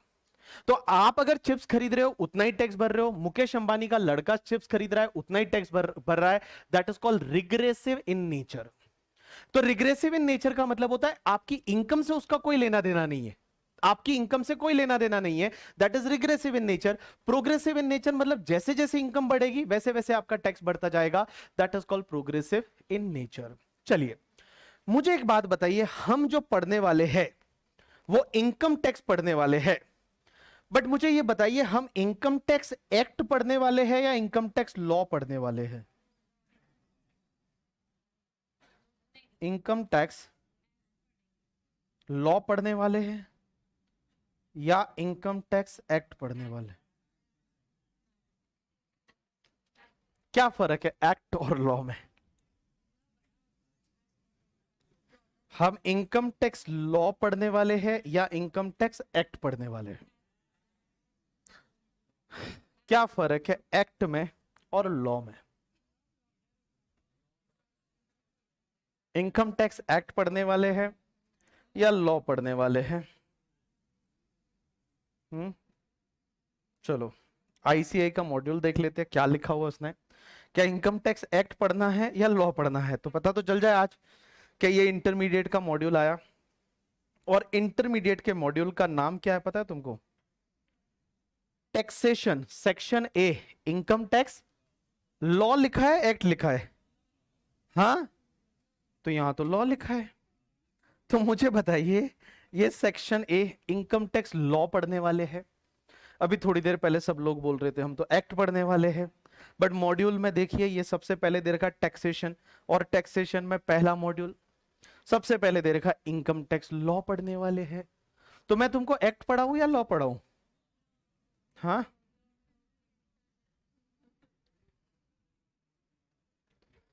बताओ अभी क्या फर्क है लॉ में और एक्ट में? कि सर ये एक्ट है और ये लॉ है, क्योंकि आपको पढ़ना तो लॉ है, आपको जो पढ़ना है वो पढ़ना तो लॉ है। तो बताओ मुझे कौन बताएगा? इधर से ओ भैया, ओ बाबू लोगो बताओ गुड मॉर्निंग। अब सब देखेंगे पता नहीं किसको बोला गुड मॉर्निंग, ये सबसे खराब आदत रहती है पता है, किसी को नहीं बोला तो भी सब देखेंगे अरे कौन है क्या है क्या है। मतलब लोगों को बड़ी पंचायती रहती है दूसरों की लाइफ में, नहीं रखने का आपको पंचायती दूसरों की लाइफ में, ठीक है, आपको अपनी लाइफ पे ध्यान देने का। और एक सबसे बुरा कब लगता है पता है? कि अगर आप किसी बेंच पे कॉर्नर पे बैठे हो और कोई आके बच्चा बोलता है अंदर जा, जो फील है ना उसमें कि भाई साहब एक तो अपन पहले से अंदर बैठे मतलब बाहर बैठे, क्योंकि सबसे ज्यादा अच्छा लगता है जब आप कॉर्नर सीट पे बैठे हो, क्योंकि आप एक पैर बाहर भी रख सकते हो, ठीक है, आप एक पैर बाहर भी रख सकते हो, कभी भी उठ के जा सकते हो करके, ठीक है, और कोई आगे बोले अंदर जा, तो बहुत बुरा लगता है। तो मुझे बताओ लॉ और एक्ट में क्या फर्क है? कौन बताने वाला है कि लॉ और एक्ट में क्या फर्क है? सर ये लॉ है और ये एक्ट है, बताओ बाबू बताओ। चलो हाँ भैया हाथ ऊपर किया है, बताओ मुझे। ऑनलाइन वालों डोंट वरी, मैं आपको रिपीट करके सुनाऊंगा कि दीदी ने क्या बोला। हाँ, लॉ में सब कुछ आता है, rules regulation provision case study. Act is a part of law. और कोई इधर से? हाँ, लॉ इंप्लीमेंटेशन करता है, एक्ट क्या करता है? Rules and regulation. और कोई इधर से? इधर से भी बता दो तो फिर आगे बढ़ते हैं। हाँ सर आप बताइए। Law is a broader perspective.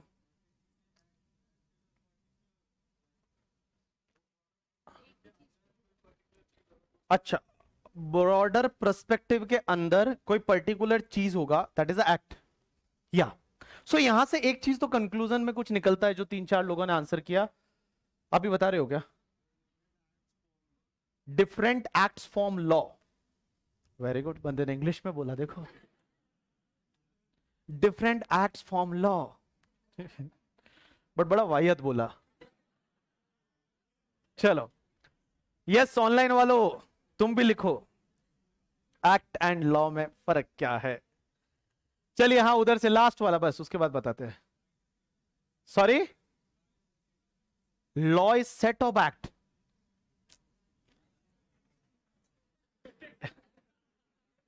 Law is set of act, मतलब बंदा इंग्लिश में बोल रहा है देखो, law is set of act, और सोफिस्टिकेटेड वर्ड में उसने बोला कुछ ऐसा। और कोई? देखो इंग्लिश बोलने से कुछ नहीं होता है, ठीक है, बिकॉज वो इंग्लिश ही नहीं देखती है सिर्फ।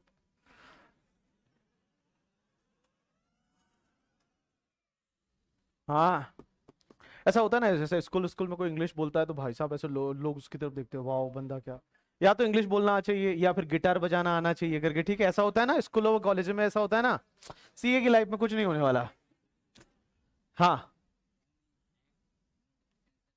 सब साथ में आ जाते हैं, वेरी गुड, बहुत अच्छी चीज है कि बहुत सारे बच्चों ने सही बताया, और ऑनलाइन वालों प्यारे प्यारे बच्चों तुमने तो एकदम ही सही बताया करके, ठीक है, तुमने तो मस्त बताया करके, ठीक है। अरे उधर नहीं देख, कोई नहीं दिख रहा, मैं कैमरे को देख के बोल रहा हूँ करके, ठीक है। तो ये उधर पीछे देखते हैं, ऑनलाइन वाले जैसे इधर ही बैठे हैं। अरे वो इंडिया के डिफरेंट डिफरेंट पार्ट्स में बैठे हैं, तो तुम लोग भी ऐसा फील करो, एकदम मस्त लाइव वाला मजा आ जाएगा तुमको। तो लॉ में और एक्ट में क्या फर्क है? देखो पहली चीज तो ये है ना कि लाइफ में कहीं पे भी जब आप एक्ट लिखते हो ना, तो एक्ट में ए कैपिटल लिखना है, ठीक है, ए जो है वो कैपिटल लिखना है। कभी भी आप ये वाला एक्ट नहीं लिखोगे, ये वाला, ठीक है, ए छोटा लिखा मतलब ये शाहरुख खान वाला एक्ट हो जाएगा। तो आपको एक्ट में कभी भी ए छोटा नहीं लिखना है, ऑलवेज एक्ट में ए बड़ा लिखना है। अब ये लॉ और एक्ट में क्या फर्क है? मॉड्यूल को देख के पता चला, हमको तो लॉ पढ़ना है, हम तो सोच के आए थे इनकम टैक्स एक्ट पढ़ेंगे, बट आज पता चला लॉ पढ़ना है। लॉ किसको बोलते हैं पता है? ये जो है ना लॉ, एक वाइडर टर्म है, एक वाइडर टर्म है। इस लॉ के अंडर एक्ट भी आता है, इसके अंदर कुछ रूल्स भी आएंगे, कुछ नोटिफिकेशन भी आएंगे, कुछ सर्कुलर भी आएंगे, कुछ केस लॉज भी आएंगे। इन सबका जब स्टडी करेंगे ना, तब हम बोलेंगे हमने लॉ पढ़ा है। लॉ और एक्ट में फर्क है। देखो लॉ का मतलब इंडियन क्रिकेट टीम की बात हो रही है, ये एक टीम है, ये एक टीम है, इंडियन क्रिकेट टीम की बात हो रही है। और इस टीम में देखिए रोहित शर्मा भी है, ये रोहित शर्मा है, ये विराट कोहली है, ये मान लो जसप्रीत बुमराह है करके, ठीक है, ये मान लो ऋषभ पंत है, ये बाकी वाले जो बॉलर है करके, ठीक है, बैट्समैन है। तो ये सबको जब मिलाते हैं ना, तब हम बोलते हैं कि इंडियन क्रिकेट टीम। तो हमेशा ध्यान रखना कि भैया जब भी बात करें कि हम इनकम टैक्स में क्या पढ़ने वाले हैं, हम लॉ पढ़ने वाले हैं। आप जीएसटी में भी लॉ पढ़ोगे, आप सिर्फ जीएसटी एक्ट नहीं पढ़ोगे, आप एक्ट के साथ साथ उसके रूल्स भी पढ़ोगे। कुछ नोटिफिकेशन सर्कुलर भी पढ़ोगे, कुछ केस लॉज भी पढ़ोगे, और ये सबका जब आप कंबाइन स्टडी करते हो ना, तब हम बोलते हैं कि हम लॉ पढ़ रहे हैं। तो हम जो पढ़ने वाले हैं वो लॉ पढ़ने वाले हैं। मैं एक्ट के बारे में भी जिक्र करूंगा, कभी कोई रूल्स के बारे में भी बताऊंगा, कभी कोई नोटिफिकेशन के बारे में भी बताऊंगा, सर्कुलर के बारे में भी बताऊंगा, केस लॉज के बारे में भी बताऊंगा, ये सब चीजों के बारे में बताऊंगा। सबसे पहला जो अपन पढ़ने वाले हैं इसमें ये सब लॉ कैसे बनता है। तो लॉ में एक्ट भी है, रूल्स भी है, नोटिफिकेशन भी है, सर्कुलर भी है, केस लॉज भी है। तो सबसे पहले एक्ट में अपन पढ़ने वाले हैं income tax act. Income tax act 1961। Income tax act 1961 है, ये मेन है। That is you can say that the Rohit Sharma, ये कैप्टन है।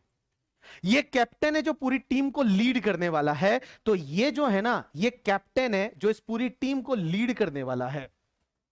तो इनकम टैक्स एक्ट है वो 1961 है। और ये इनकम टैक्स एक्ट 1961, आप बोलोगे इतना पुराना है क्या? Answer is yes. आप देखोगे 40 साल वो वाले और 23 साल ये वाले, टोटल मिला के सीनियर सिटीजन हो गया है, 60 ईयर से ज्यादा हो गया है ना। तो भैया इनकम टैक्स एक्ट 1961 को ऑलरेडी 60 ईयर से ज्यादा हो चुका है।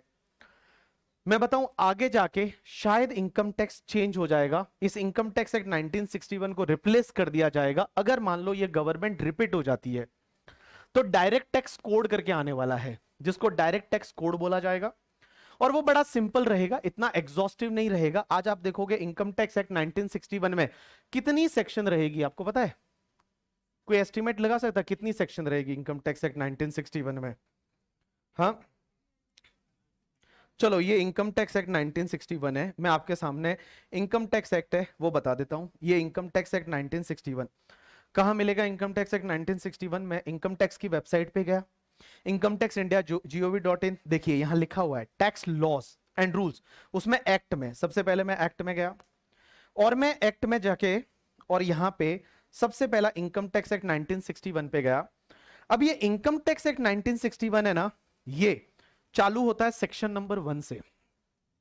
और सेक्शन नंबर 1 बोलती है short title extent and commencement, कि इसका नाम क्या है, ये कहां पे लगता है, और ये चालू कब से हुआ, मींस ये एक्ट की एप्लीकेबिलिटी कहां से आती है करके। ठीक है, तो देखिए सबसे पहली सेक्शन होती है एक्ट की जो बताती है चैप्टर नंबर 1, दिस एक्ट में be called as income tax act 1961, हम यही बोलेंगे इसको। It extend to whole of India including Jammu and Kashmir. ये इंक्लूडिंग जम्मू एंड कश्मीर लिखा हुआ नहीं है, मतलब पूरे इंडिया पे लगेगा। Jammu and Kashmir is part of India, पूरे पे लगेगा। And save as otherwise provided in this act, it shall come into force from 1 April 1962 से। मींस ये जो एक्ट है ये 1962 से लगेगा। इसका नाम है इनकम टैक्स एक्ट 1961, बट ये 1 अप्रैल 1962 से लगना चालू हुआ। ऐसा क्यों? मैं कल आपको पढ़ाऊंगा, जब मैं प्रीवियस ईयर असेसमेंट ईयर की बात कर रहा हूंगा तब मैं आपको बताऊंगा कि ये 62 से क्यों लगना चालू हुआ। 1961 से लगना चाहिए ना, 1 अप्रैल 1961 से लगना चाहिए, नहीं ये 1962 से लगता है, 1 अप्रैल 1962 से। क्यों ऐसा, इसका मैं रीजन आपको कल बताऊंगा। This is the section number 1। तो ऐसे चलते चलते बहुत सारी सेक्शन है, और चलो अपन देखते हैं इसमें कितनी सेक्शन है, ढूंढ के देखते हैं एक बार, पता तो चले कि इनकम टैक्स एक्ट में सेक्शन कितनी है। तो इनकम टैक्स एक्ट में जो सेक्शन है उसके बाद कुछ शेड्यूल भी है। लास्ट सेक्शन है वो 298 है। इसकी जो लास्ट सेक्शन है ये रही 298। तो टोटल इनकम टैक्स एक्ट में 298 सेक्शन है। मींस सेक्शन नंबर 1 से लेके और 298 तक की सेक्शन है वो इनकम टैक्स एक्ट में है। तो क्या हम ऐसा बोले कि सिर्फ 298 ही सेक्शन है? Answer is no. इसका रीजन ये है कि इसमें अगर जैसे मैं आपको सेक्शन 35 की बात करूं ना, यहां पे मैं 35 की बात करता हूं, सेक्शन 35, तो 35 में ही बहुत सारी सेक्शन है। मतलब 35 नंबर एक सेक्शन हो गई, फिर 35A दूसरी सेक्शन, 35AB तीसरी सेक्शन, 35ABA चौथी सेक्शन, 35ABB पांचवी सेक्शन, 35AC उसके बाद 35AD, 35B, 35C, 35CC, ऐसा करते करते टोटल मिला के जो सेक्शन है ना वो 600 तक पहुंच जाती है। तो इनकम टैक्स में ऐसा नहीं है कि सिर्फ 298 सेक्शन है, नंबर वाइज 298 है। बट अगर आप 35 में देखोगे तो 35 में भी अलग अलग बहुत सारी 35A, 35B ऐसे ऐसी सेक्शन है, 35A भी है, 35AB भी। तो इनकम टैक्स एक्ट है ना आज थोड़ा यस्त व्यस्त हो गया है करके, ठीक है। अस्त व्यस्त हो गया है। अब आप बोलोगे ऐसे क्यों आई सर ये सेक्शन, पहले जो है वो 35 ही था, बट क्या हुआ फिर और कुछ डालना पड़ा, तो नई सेक्शन क्रिएट की। अब नई सेक्शन 298 के बाद तो क्रिएट कर नहीं सकते थे, क्योंकि वो सेक्शन उसी पर्टिकुलर सेगमेंट की थी, तो उन्होंने 35A डाल दिया, फिर उन्होंने 35AB डाल दिया, फिर ABA डाल दिया, फिर ABB डाल दिया। तो ऐसा करते करते इतनी सारी सेक्शन हो गई है, अप्रोक्स 600 के करीब इनकम टैक्स में सेक्शन है। और गवर्नमेंट चाहती है कि अब इसको थोड़ा इजी बनाया जाए, बहुत ज्यादा हौच-पौच हो गया है, बहुत ज्यादा चीजें हो गई है, इसको इजी बनाया जाए। तो इन फ्यूचर में जाके और इसकी जगह एक नया लॉ आएगा, आप देखोगे उस चीज को 2-3-4 साल में ये चीज हो सकती है, जब नया लॉ आएगा और उसको डायरेक्ट टैक्स कोड बोला जाएगा। और वो ये क्योंकि 60 साल पुराना लॉ है, अब 60 साल पुराना आप चीजों को जोड़ते गए जोड़ते गए जोड़ते गए, कुछ चीजें हटाते गए, तो सीक्वेंसिंग ऐसी हो गई है ना कि बहुत सारी जगह ऐसा लगेगा यार ऐसा कैसे है करके, ठीक है। बिकॉज आप देखोगे बहुत सारी सेक्शन में मैं ऐसे बताऊंगा कि मैंने एक सेक्शन बताई, मान लो मैंने एक सेक्शन बताई फॉर एन एग्जांपल 32, तो 32A B है, और उसके बाद में सीधा AC है ही नहीं, सीधा 32AD है। अब आप बोलोगे AC कहां गया इसके अंदर का करके, ठीक है, वो कुछ टाइम के लिए था फिर उसको हटा दिया गया। तो ऐसे एकदम सीक्वेंसिंग वाइज आज की डेट में नहीं है, बट मेरा कहना यहां पे यह है कि इनकम टैक्स लॉ एक्ट जो है उसमें अप्रोक्स 298 सेक्शन ऐसा लिखा हुआ है, बट अगर आप सेक्शन को अगर आप नंबर जोड़ने जाओगे तो टोटल मिला के 600 के करीब है, वो अप्रोक्स सेक्शन हो जाती है इनकम टैक्स एक्ट में। तो ये बात हो रही है इनकम टैक्स एक्ट 1961 की। अब ये इनकम टैक्स एक्ट 1961 में हर चीज दे रखी है, हर चीज दे रखी है करके, ठीक है, कि भैया इनकम टैक्स किसको लगेगा, कैसे लगेगा, डेप्रीशिएशन कितना अलाउ होगा, किसको अलाउ होगा, वो सब चीजें दे रखी है। लेकिन है ना, इनकम टैक्स एक्ट जो है इसको सपोर्ट करने के लिए बनाए जाते हैं रूल्स, इनकम टैक्स एक्ट को सपोर्ट करने के लिए बनाए जाते हैं रूल्स। बट पहले अपन इनकम टैक्स एक्ट की ही बात करेंगे। देखो कोई भी एक्ट होता है ना, उस एक्ट के अंदर एक होता है सेक्शन। मुझे एक बात बताइए, आपने सेक्शन तो नाम सुना होगा ना, मुझे बताइए इसको कैसे रीड करेंगे। जैसे मान लो ऐसी एक चीज लिखी हुई है 15(3)(6) और E, इसको कैसे रीड करेंगे, किसी को फोन पे बताना है, किसी को फोन पे बताना है, आप कैसे बताओगे इसको?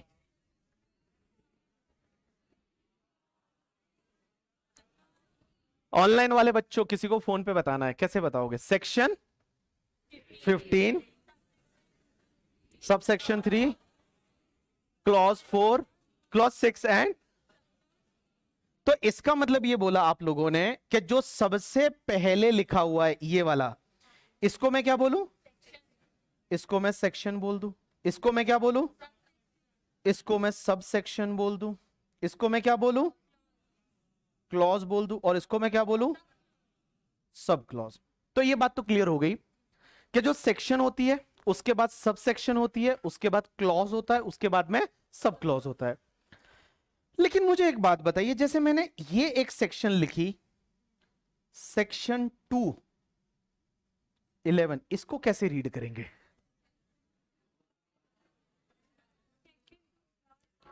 सेक्शन 2 क्लॉज 11 या सब सेक्शन 11?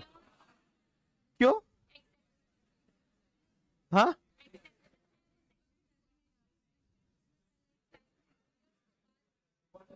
सेक्शन 2(11) को आप बोल रहे क्लॉज बोलो इसको, हाँ, तो चलो इसको मैं क्लॉज बोल देता हूं, इसको सेक्शन, और इसको मैं बोल देता हूं क्लॉज। तो फिर मान लो सेक्शन 10(5) दे रहा, इसको क्या बोलूं, सेक्शन, इसको सब सेक्शन बोलूं? हाँ, राइट आंसर इज मैं इसको इनकम टैक्स में क्लॉज बोलूंगा।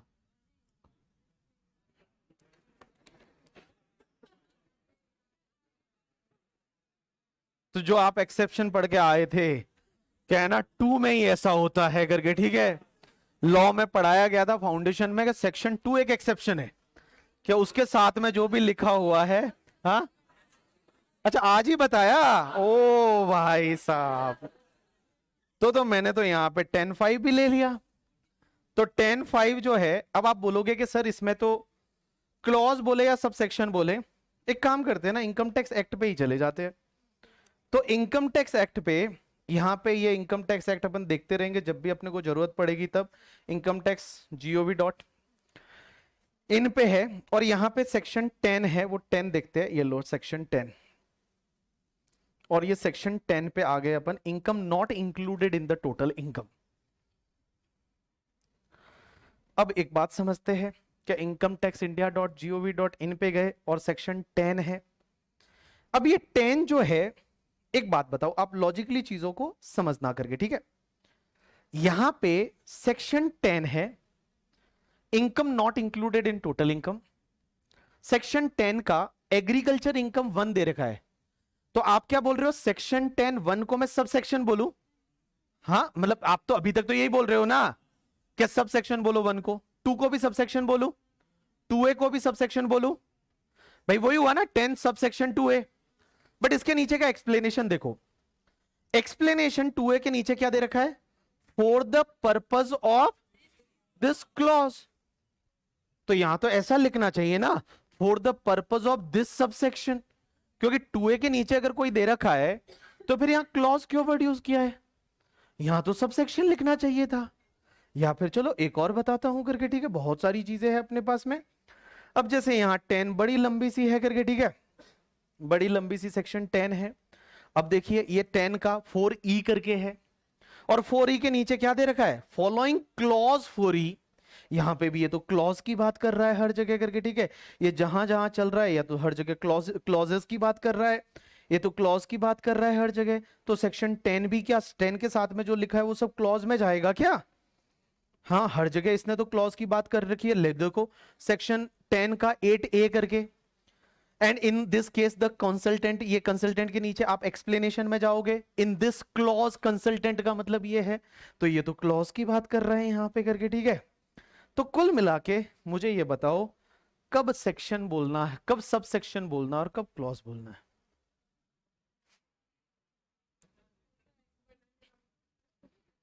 वो तो एक्ट बनाने वालों को पता है, हमको थोड़ी पता है भाई। चलो, कब सब सेक्शन बोलना है और कब क्लॉज बोलना है, एक चीज ध्यान रखना। देखो, अगर कोई भी ऐसी लिस्ट दे रखी है, जैसे मान लो ये एक लिस्ट दे रखी है आइटम की, भाई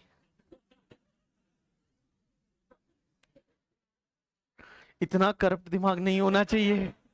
एक आइटम की लिस्ट दे रखी है, और मान लो इस लिस्ट में जैसे ये 1 2 3 4 5 है, और अगर इनका आपस में कोई भी इंटरलिंकेज नहीं है, मींस ये एक दूसरे से लिंक नहीं है, एक दूसरे से लिंक नहीं है, मींस नो लिंक है करके, ठीक है, इनका एक दूसरे से लिंक नहीं है, तो इसको बोला जाता है क्लॉज।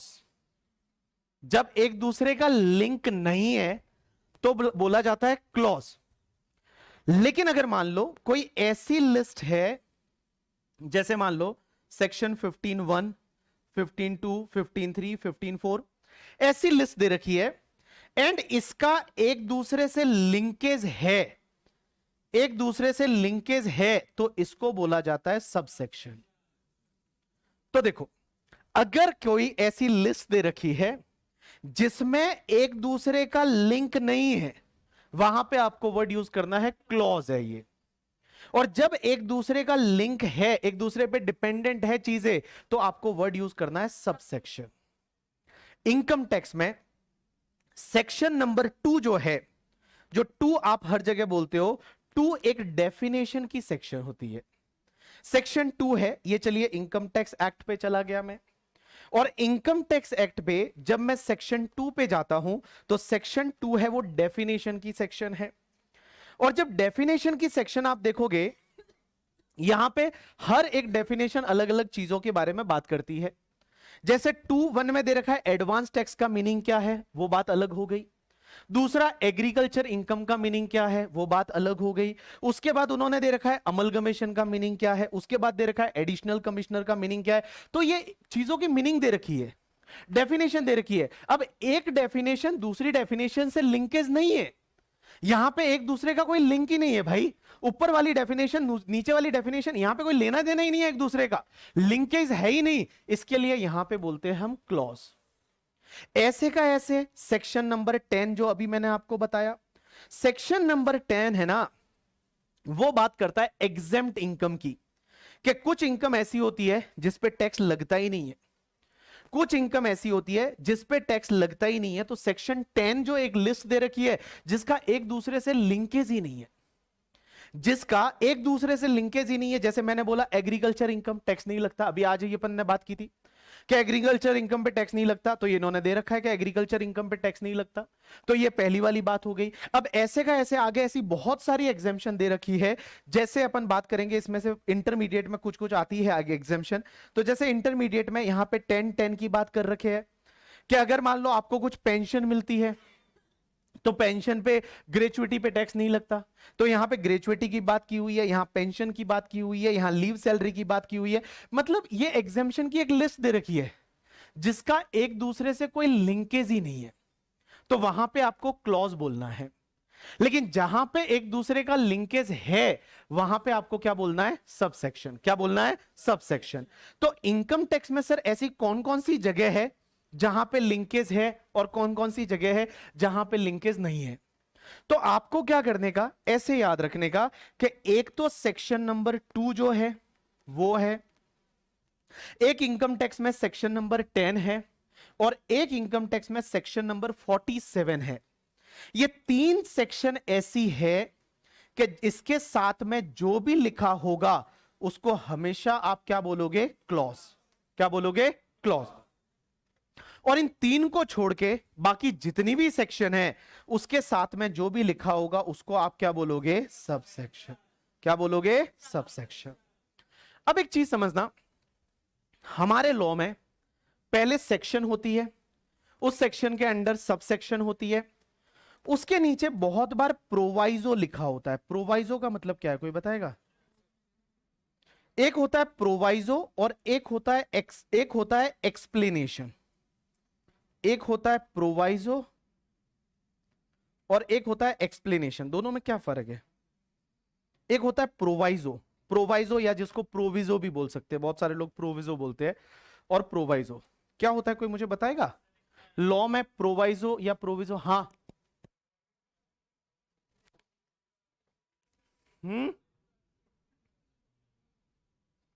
जोर से।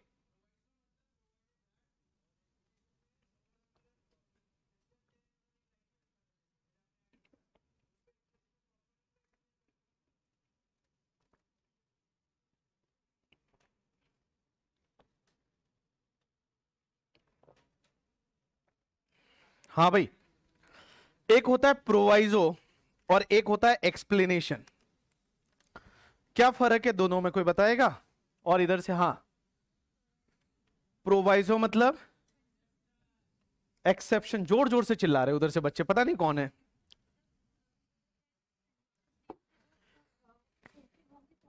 अच्छा, प्रोवाइजो का मतलब उन्होंने उधर से बार बार लोग बोल रहे हैं एक्सेप्शन करके, ठीक है।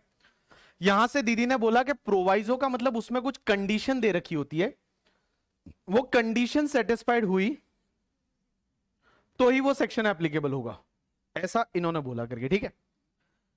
प्रोवाइजो और एक्सेप्शन में क्या, सॉरी एक्सप्लेनेशन में क्या फर्क है? अपन एक काम करते हैं, सीधा एक्ट पे ही जाते हैं। और ये इनकम टैक्स एक्ट 1961 आया। अब ये इनकम टैक्स एक्ट 1961 है, इसमें अगर मैं गया इनकम टैक्स की वेबसाइट पे और यहां पे ऐसे ही मैंने एक रेंडमली सेक्शन डाली 50C करके, एक रेंडमली एक सेक्शन डाली 50C। 50C अगर इस सेक्शन में जाता हूं तो पहली चीज ये सेक्शन है 50C। इस 50C का सबसेक्शन 1 पहले चालू होता है, और ये सबसेक्शन 1 जो है ना, इसके नीचे एक प्रोवाइजो है जिसका चालू होता है प्रोवाइडेड दैट। वो भैया ने वहां से जोर से चिल्लाया था प्रोवाइडेड दैट करके, ठीक है। उसके बाद दूसरा प्रोवाइजो चालू होता है, यहां पे देखोगे लिखा हुआ है प्रोवाइडेड फर्दर दैट। तीसरा प्रोवाइजो चालू होता है, उसके लिए क्या लिखा हुआ है, प्रोवाइडेड ऑल्सो दैट। चौथा प्रोवाइजो होगा तो क्या लिखा होगा?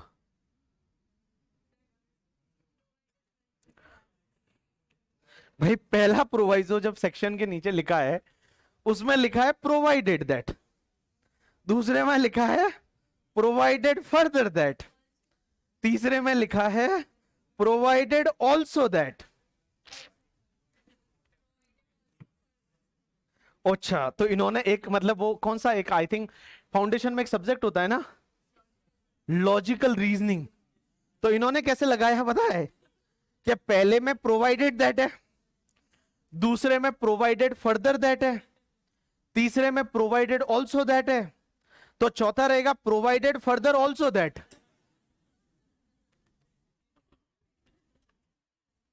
क्या नॉलेज है यार, गजब लेवल का, क्या इंटरप्रिटेशन स्किल है। देखो हमेशा क्या होता है, पहला प्रोवाइजो होता है, वहां लिखा होता है प्रोवाइडेड दैट। प्रोवाइजो किसके लिए डालते हैं, एक्सेप्शन के लिए। उधर से जो बोल रहे थे वो सही बोल रहे थे, एक्सेप्शन मतलब ये सेक्शन का कुछ एक्सेप्शन डालना है करके, ठीक है, कि भाई इस केस में ये ऐसा होगा या इस केस में ऐसा नहीं होगा करके, ठीक है, एक्सेप्शन डालना है। तो they always put the proviso. इसको प्रोवाइजो या प्रोविजो बोला जाता है। फर्स्ट प्रोवाइजो होगा ना, उसमें हमेशा प्रोवाइडेड दैट लिखा होगा। सेकेंड प्रोवाइजो में प्रोवाइडेड फर्दर दैट लिखा होगा। थर्ड प्रोवाइजो में ऐसा जरूरी नहीं कि प्रोवाइडेड ऑल्सो लिखा हो, वहां थर्ड प्रोवाइजो में भी ऐसा हो सकता है, प्रोवाइडेड फर्दर दैट लिखा हो सकता है। फोर्थ प्रोवाइजो में भी प्रोवाइडेड फर्दर दैट या प्रोवाइडेड ऑल्सो दैट वैसा है। फर्स्ट प्रोवाइजो में हमेशा लिखा होता है प्रोवाइडेड दैट, सेकेंड में या तो फर्दर प्रोवाइडेड दैट करके, ठीक है, मींस प्रोवाइडेड फर्दर दैट या प्रोवाइडेड ऑल्सो दैट, और वैसे ही फोर्थ फिफ्थ सिक्स प्रोवाइजो में हो सकता है। तो प्रोवाइजो का मतलब एक्सेप्शन, कि भैया एक्सेप्शन, एक सेक्शन डाल दी बट उसकी कुछ एक्सेप्शन क्रिएट करनी है, उसके लिए कुछ एक्सेप्शन क्रिएट करनी है, तो उसके लिए वो लोग प्रोवाइजो डालते हैं। लेकिन एक कॉन्सेप्ट होता है एक्सप्लेनेशन। ये एक्सप्लेनेशन, जैसे ये मान लिए एक्सप्लेनेशन दे रखी है यहां पे दो, एक्सप्लेनेशन 1 और एक्सप्लेनेशन 2। एक्सप्लेनेशन का मतलब क्या होता है पता है? हाँ कोई बता दो। एक्सप्लेनेशन, किसी सेक्शन में एक्सप्लेनेशन डाल रखी है। हाँ हाँ हाँ।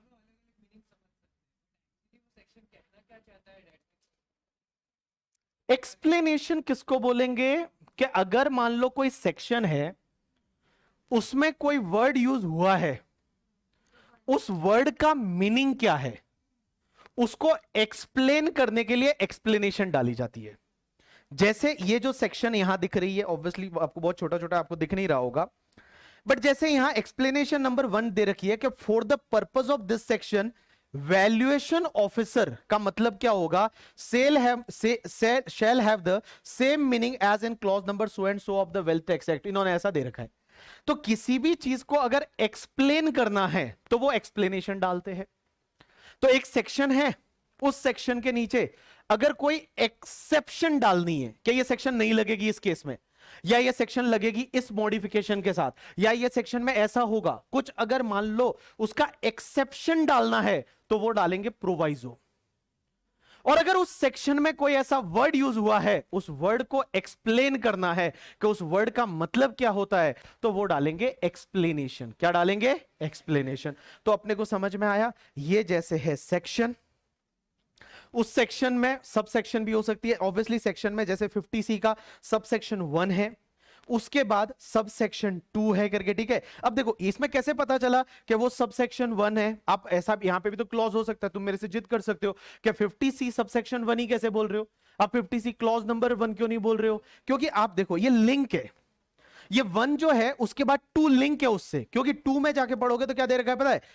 विदाउट प्रीजुडाइस। प्रीजुडाइस का मतलब होता है उसको हार्म किए बिना, बिना हार्म किए बिना, without prejudice to the provision of subsection 1। यहां क्लियरली दे रखा है सबसेक्शन 1 के उस सबसेक्शन 1 को हार्म नहीं करना है, ये उससे रिलेटेड चीजें चल रही है, इसके लिए यहां सबसेक्शन बोलते हैं।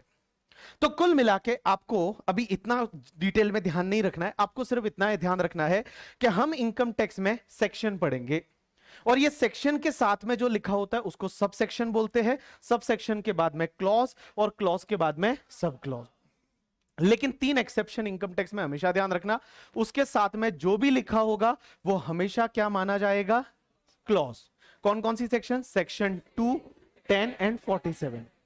2, 10 और 47। देखो क्लॉज कब बोलने का, कि जब कोई लिस्ट दे रखी है उसका आपस में लिंक ही नहीं है, एक दूसरे से कोई भी लिंक नहीं है तो क्लॉज है, बट एक दूसरे से लिंक है तो उस पर्टिकुलर केस में क्या है? सब सेक्शन है, ठीक है। और बेटा सब सेक्शन जो सेक्शन होती है उसके नीचे एक तो होता है प्रोवाइजो, एक होती है एक्सप्लेनेशन। प्रोवाइजो का मतलब होता है एक्सेप्शन। एक्सेप्शन, गवर्नमेंट को जब भी एक्सेप्शन डालनी है तो वो प्रोवाइजो डालेंगे, और अगर उसको किसी को एक्सप्लेन करना है, किसी चीज को एक्सप्लेन करना है, तो वो लोग एक्सप्लेनेशन है वो एक्सप्लेनेशन पुट करते हैं। अब एक बात बताओ, ये इनकम टैक्स एक्ट 1961 है, ये तो बहुत पहले 1961 में बन गया था। अब एक बात बताओ, 1961 में जो लिखा होगा उसमें हो सकता है कुछ चीजें चेंज भी तो करनी पड़ती है। तो हर साल उस इनकम टैक्स एक्ट 1961 में अमेंडमेंट किए जाते हैं। क्या किए जाते हैं? और अमेंडमेंट किसके थ्रू किए जाते हैं, किसी को पता है? अमेंडमेंट है वो अमेंडमेंट्स अगर कोई भी टैक्स लॉ में करना है, टैक्स लॉ में जैसे इनकम टैक्स एक्ट में अमेंडमेंट करना है या जीएसटी में अमेंडमेंट करना है, तो आपको पता है हर साल एक बजट आता है, याद है आपको? बजट आता है, और बजट होता है ना, बजट में एक पार्ट होता है जिसको बोला जाता है फाइनेंस बिल। क्या बोला जाता है? फाइनेंस बिल बोला जाता है। और फाइनेंस बिल 2023 अभी आया था। हाँ बोलो हाँ, फाइनेंस बिल 2023 आया था। और ये फाइनेंस बिल प्रेजेंट कौन करता है? बताओ बताओ कौन प्रेजेंट करता है? Presented by finance minister. और कौन है फाइनेंस मिनिस्टर अभी? निर्मला सीतारमण जी। अब एक बात बताओ, ये निर्मला सीतारमण जी ने ये बजट कब, कौन सी डेट को प्रेजेंट किया था? 1 2023 को। तो देखो हर साल अगर टैक्स लॉ में अमेंडमेंट करने हैं, तो टैक्स लॉ में अमेंडमेंट करने के लिए बजट आता है। बजट का एक पार्ट रहता है फाइनेंस बिल रहता है। जैसे फाइनेंस बिल 2023 ये निर्मला सीतारमण जी ने अपनी पार्लियामेंट में प्रेजेंट किया था 1 फेब 2023 को। इसको बोला जाता है फाइनेंस बिल। अब एक बात बताओ, जैसे ही बजट आ गया, बिल प्रेजेंट हो गया, उसके बाद क्या होता है पता है आपको? कुछ दिनों के बाद पार्लियामेंट में इस पे डिबेट होती है, डिस्कशन सेशन रखा जाता है। और डिस्कशन सेशन में बीजेपी वाले कुछ बोलते हैं, कुछ कांग्रेस वाले बोलते हैं, कुछ और लोग बोलते हैं, और बोलते नहीं नहीं ये वाला अमेंडमेंट सही नहीं है, इस अमेंडमेंट को हटाओ, या इस अमेंडमेंट में ये मॉडिफिकेशन करो, ऐसा करो। वो अपने व्यूज देते हैं, डिबेट होती है, डिस्कशन होता है उस बिल पे जो बिल लाया गया था। और उसके बाद में उस बिल को दोनों हाउसेस से पास कराया जाता है, lower house and upper house. Lower house किसको बोला जाता है? लोकसभा को, और अपर हाउस राज्यसभा को। तो lower house Lok Sabha, upper house Rajya Sabha, दोनों से पास कराया जाता है। और पास कराने के बाद उस बिल को किसके पास भेजा जाता है? प्रेसिडेंट के पास। और प्रेसिडेंट जिस दिन उस पे साइन कर देते हैं, उस दिन वो क्या बन जाता है पता है? Finance act 2023।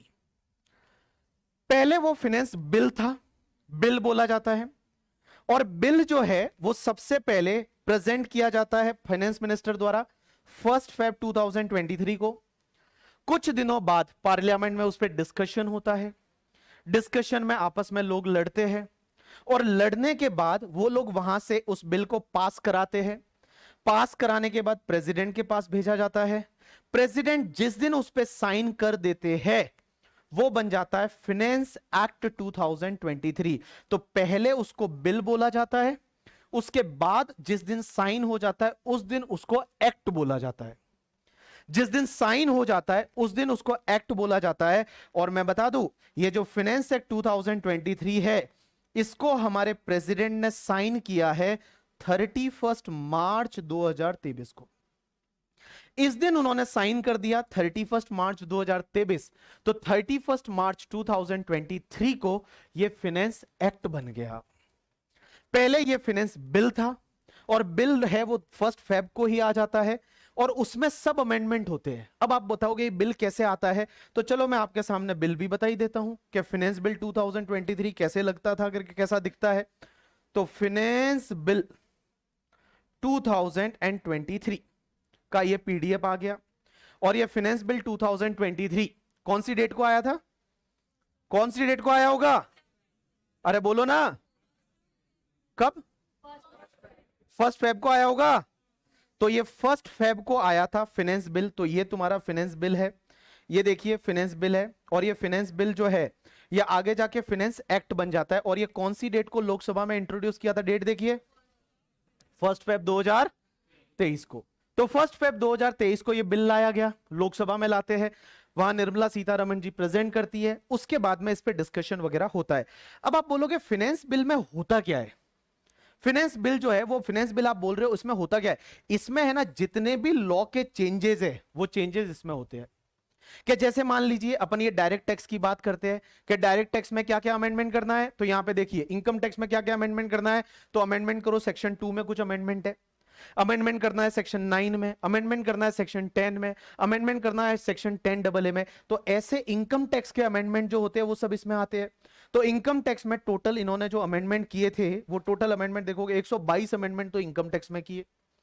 उसके बाद में क्या इनडायरेक्ट टैक्सेस में क्या क्या चेंज करना है, तो कस्टम की सेक्शन 25 में अमेंडमेंट करना है, सेक्शन 127C में अमेंडमेंट करना है, कस्टम टैरिफ में ये अमेंडमेंट करना है, जीएसटी में ये अमेंडमेंट करना है। तो जितने भी अमेंडमेंट होते हैं ना वो अमेंडमेंट यहां से होते हैं, फाइनेंस बिल में होते हैं। तो ये तो रहा तुम्हारा फाइनेंस बिल करके जो 1 फेब को प्रेजेंट किया था, बट पहले उसको बिल बोलते हैं। जिस दिन प्रेसिडेंट उस पर साइन कर देंगे वो क्या बन जाएगा? फाइनेंस एक्ट बन जाएगा। क्या बन जाएगा? एक्ट। तो अगर आपको अब मैं फाइनेंस एक्ट बता देता हूं कि फाइनेंस एक्ट 2023 का पीडीएफ, तो फाइनेंस एक्ट 2023 का पीडीएफ अगर आपको चाहिए तो यहां पे ये आया, टैक्स कॉर्नर करके एक वेबसाइट है उस पे आया, और उस पे अगर मैं पीडीएफ, इस पे शायद है नहीं पीडीएफ, बट मैं आपको ये बताना चाहूंगा कि फाइनेंस एक्ट 2023 है, ये कौन सी डेट को नोटिफाई हुआ? जैसे ही प्रेसिडेंट साइन कर देते हैं, और प्रेसिडेंट ने इस पे साइन किए थे 31 मार्च 2023 को। तो 31 मार्च 2023 को जैसे ही प्रेसिडेंट ने इस पे साइन कर दिए, ये तुम्हारा फाइनेंस एक्ट बन गया। और फाइनेंस एक्ट बनने के बाद इसके अमेंडमेंट एप्लीकेबल हो जाते हैं 1 अप्रैल से। जितने भी अमेंडमेंट हुए ना वो अमेंडमेंट सब 1 अप्रैल से एप्लीकेबल हो जाते हैं। जो जो चेंजेस थे वो सब 1 अप्रैल से एप्लीकेबल हो जाते हैं। एक बात बताऊं आपको, आपको पता है साल में कितनी बार बजट आता है? 1 बार या 2 बार? हाँ, 1 बार या 2 बार। फाइनेंस बिल भी एक ही आता है और उसी का फाइनेंस एक्ट बन जाता है। लेकिन एक चीज समझना, जिस ईयर में इलेक्शन होता है उस ईयर में 2 बार बजट आता है। अगर आपको याद रहेगा थोड़ा बहुत, तो लास्ट इलेक्शन कौन से ईयर में था? 2019 में। तो 2019 में 2 बजट आए थे। एक तो बजट आया था इलेक्शन से पहले 1 फेब 2019 को, और उस टाइम फाइनेंस मिनिस्टर हुआ करते थे अरुण जेटली जी, बट उनकी तबीयत ठीक नहीं थी, तो उनकी जगह टेम्पररी फाइनेंस मिनिस्टर बनाया गया था पीयूष गोयल जी को। और पीयूष गोयल जो है उन्होंने ये बजट प्रेजेंट किया था पहला वाला।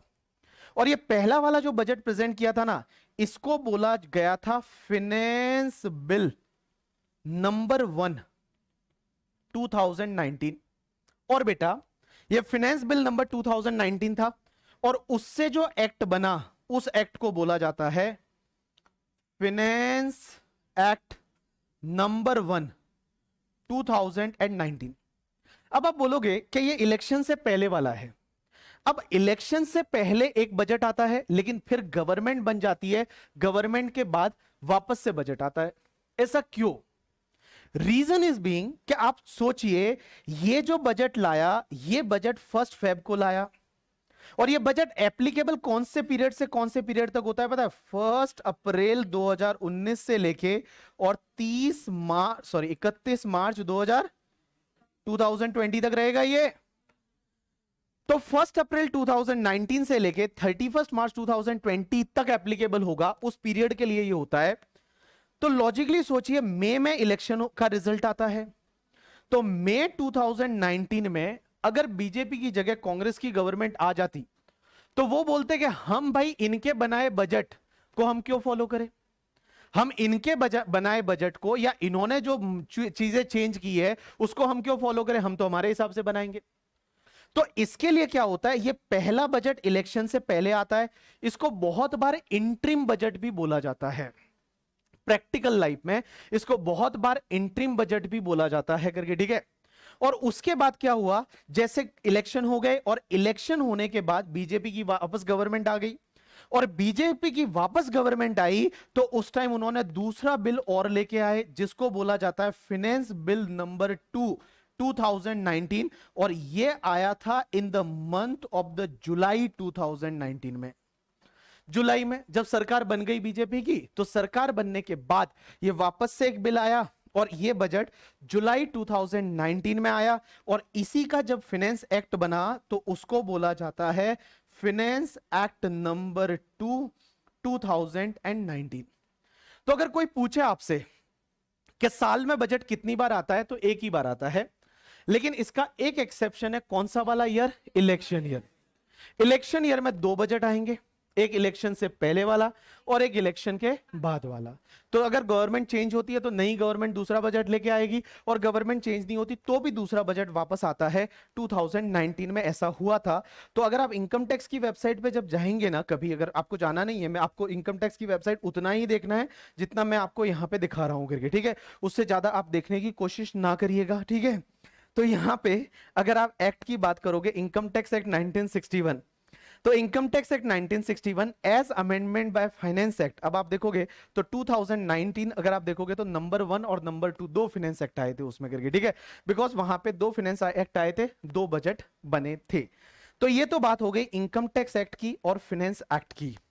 तो आपको अगर लॉ पढ़ना है तो किन किन चीजों का नॉलेज होना चाहिए, एक तो एक्ट है, तो इनकम टैक्स एक्ट 1961 है। अब उसमें जो अमेंडमेंट करने हैं वो किसके थ्रू होते हैं, फाइनेंस एक्ट के थ्रू। अब एक बात बताओ, ये रूल्स क्या होता है, कोई बताएगा रूल्स, रूल्स रूल्स क्या होता है, rules, rules. Income tax act हो गया, उसमें चेंज करना है तो फाइनेंस एक्ट के थ्रू। रूल्स क्या होते हैं, हाँ बोलो क्या, सेंट्रल गवर्नमेंट के पास पावर होती है रूल्स को बनाने की, हाँ। उसको बदलने के लिए लोकसभा राज्यसभा को नहीं पूछना पड़ेगा, रूल्स को सीधा बदल सकते हैं, ऐसा इनका कहना है। और कोई रूल्स क्या होते हैं, एक बात बताऊं, इंडिया में टैक्सेस लेने के लिए अपनी फाइनेंस मिनिस्ट्री होती है, उस फाइनेंस मिनिस्ट्री में 2 रेवेन्यू के बोर्ड होते हैं, बोर्ड 2 होते हैं, मतलब 2 लोग मैनेज करते हैं पूरे टैक्स स्ट्रक्चर को। एक का नाम है सीबीडीटी, सीबीडीटी का फुल फॉर्म होता है central board of direct taxes. और ये जो लोग मैनेज करते हैं ना, ये जो लोग मैनेज करते हैं वो पूरा इनकम टैक्स मैनेज करते हैं। इनकम टैक्स मैनेज करती है सीबीडीटी। और एक होता है तुम्हारा सीबीआईसी, और ये सीबीआईसी वाले जो है ये लोग आपका मैनेज करते हैं जीएसटी, कस्टम वगैरह, ये मैनेज करते हैं। इसके बारे में आपको आईडीटी के टीचर बताएंगे, मैं आपको सीबीडीटी की बात कर रहा हूं। ये सीबीडीटी है ना, ये इनकम टैक्स को पूरा मैनेज करती है। अब है ना, सीबीडीटी को कुछ रूल्स बनाने का पावर दे रखा है। रूल्स कौन से, जैसे बहुत बार सेक्शन है ना, वो सेक्शन में ये लिखा होगा, जैसे मैं एक एग्जांपल ले रहा हूं, छोटा सा एग्जांपल, इधर देखिए कि डेप्रीशिएशन की रेट क्या है इनकम टैक्स में। डेप्रीशिएशन की रेट मैं आपको बताऊं, डेप्रीशिएशन की रेट अपन पढ़ेंगे, जैसे कंप्यूटर है तो कंप्यूटर पे डेप्रीशिएशन कौन सी रेट से लेते हैं पता है, 40% की रेट से। कंप्यूटर पे डेप्रीशिएशन 40% होता है, हर साल 40% डेप्रीशिएशन मिलता है कंप्यूटर पे, लैपटॉप पे 40%। लेकिन क्वेश्चन ये आता है, सर ये 40% रेट से डेप्रीशिएशन मिलता है, ये कहां लिखा हुआ है? इनकम टैक्स एक्ट में ऐसा नहीं लिखा। इनकम टैक्स एक्ट में क्या लिखा हुआ है पता है, कि depreciation is allowed at prescribe rate, और ये प्रिस्क्राइब करती है सीबीडीटी। सीबीडीटी को ये पावर दे रखा है, क्या लॉ में एक पावर दे रखा कि डेप्रीशिएशन आपको अलाउ होगा, कौन सी रेट से वो सीबीडीटी प्रिस्क्राइब कर सकती है? तो सीबीडीटी उसको प्रिस्क्राइब करती है रूल्स के माध्यम से। तो रूल्स जो होते हैं वो रूल्स क्या होते हैं? एक्ट को सपोर्ट करने के लिए रूल्स बनाए जाते हैं। एक और एग्जांपल लेता हूं, जैसे आपने सुना होगा हर साल इनकम टैक्स रिटर्न भरना पड़ता है। इनकम टैक्स रिटर्न के बारे में सुना? आपको पता है आईटीआर? या आईटीआर, वेरी गुड, क्या नॉलेजेबल लोग हैं। ITR, so no, it's not income tax, it's ITR. So yeah, it's ITR. So you know the people have to file the ITR, but in ITR there are different form of the ITR. You know that? You know that there is a ITR 1, ITR 2, ITR 3, ITR 4. There are different ITR ना। आपको पता है ITR के अलग अलग form आते हैं। जैसे किसी की इनकम सैलरी की है तो उसको ITR 1 भरना है, किसी की इनकम मान लो बिजनेस की है तो उसको ITR 4 भरना है। लेकिन ये कहां लिखा हुआ है कि इसको कहां आईटीआर भरना है, कौन सा भरना है? ये रूल में दे रखा है। इनकम टैक्स एक्ट में सिर्फ ये दे रखा है कि भाई एसएससी है, उसकी इनकम इससे ज्यादा है, उसको इनकम टैक्स रिटर्न फाइल करना पड़ेगा इन द प्रिस्क्राइब्ड फॉर्म। तो ये जितना भी प्रिस्क्राइब किया जाता है ये कहां किया जाता है? रूल्स में किया जाता है। ये जितना भी प्रिस्क्राइब किया जाता है वो आपके रूल्स में किया जाता है, और रूल्स में दे रखा है कि भैया आपको इनकम टैक्स रिटर्न कौन सा फाइल करना पड़ेगा। तो इनकम टैक्स रूल के बारे में कल मैं आपको लिखवाऊंगा कि भैया रूल्स जो है वो इनकम टैक्स एक्ट को कैसे सपोर्ट करते हैं, क्या सपोर्ट करते हैं। अब दो और चीज होती है, थोड़ा सा डिस्कशन कर लेते हैं, लिखेंगे कल करके, आज कुछ नहीं लिखने वाले। मुझे बताओ नोटिफिकेशन और सर्कुलर के बारे में सुना कि नहीं सुना? क्या होता है नोटिफिकेशन और क्या होता है सर्कुलर? चलो बताओ। ये लोग बैग पैक करने लग गए हैं करके, ठीक है।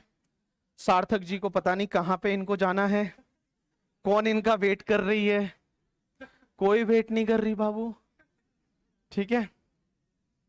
बताओ नोटिफिकेशन और सर्कुलर क्या होता है, उसके बाद मैं छोड़ रहा हूं, बस कल इसके बारे में लिखवाएंगे आगे। हाँ बोलो।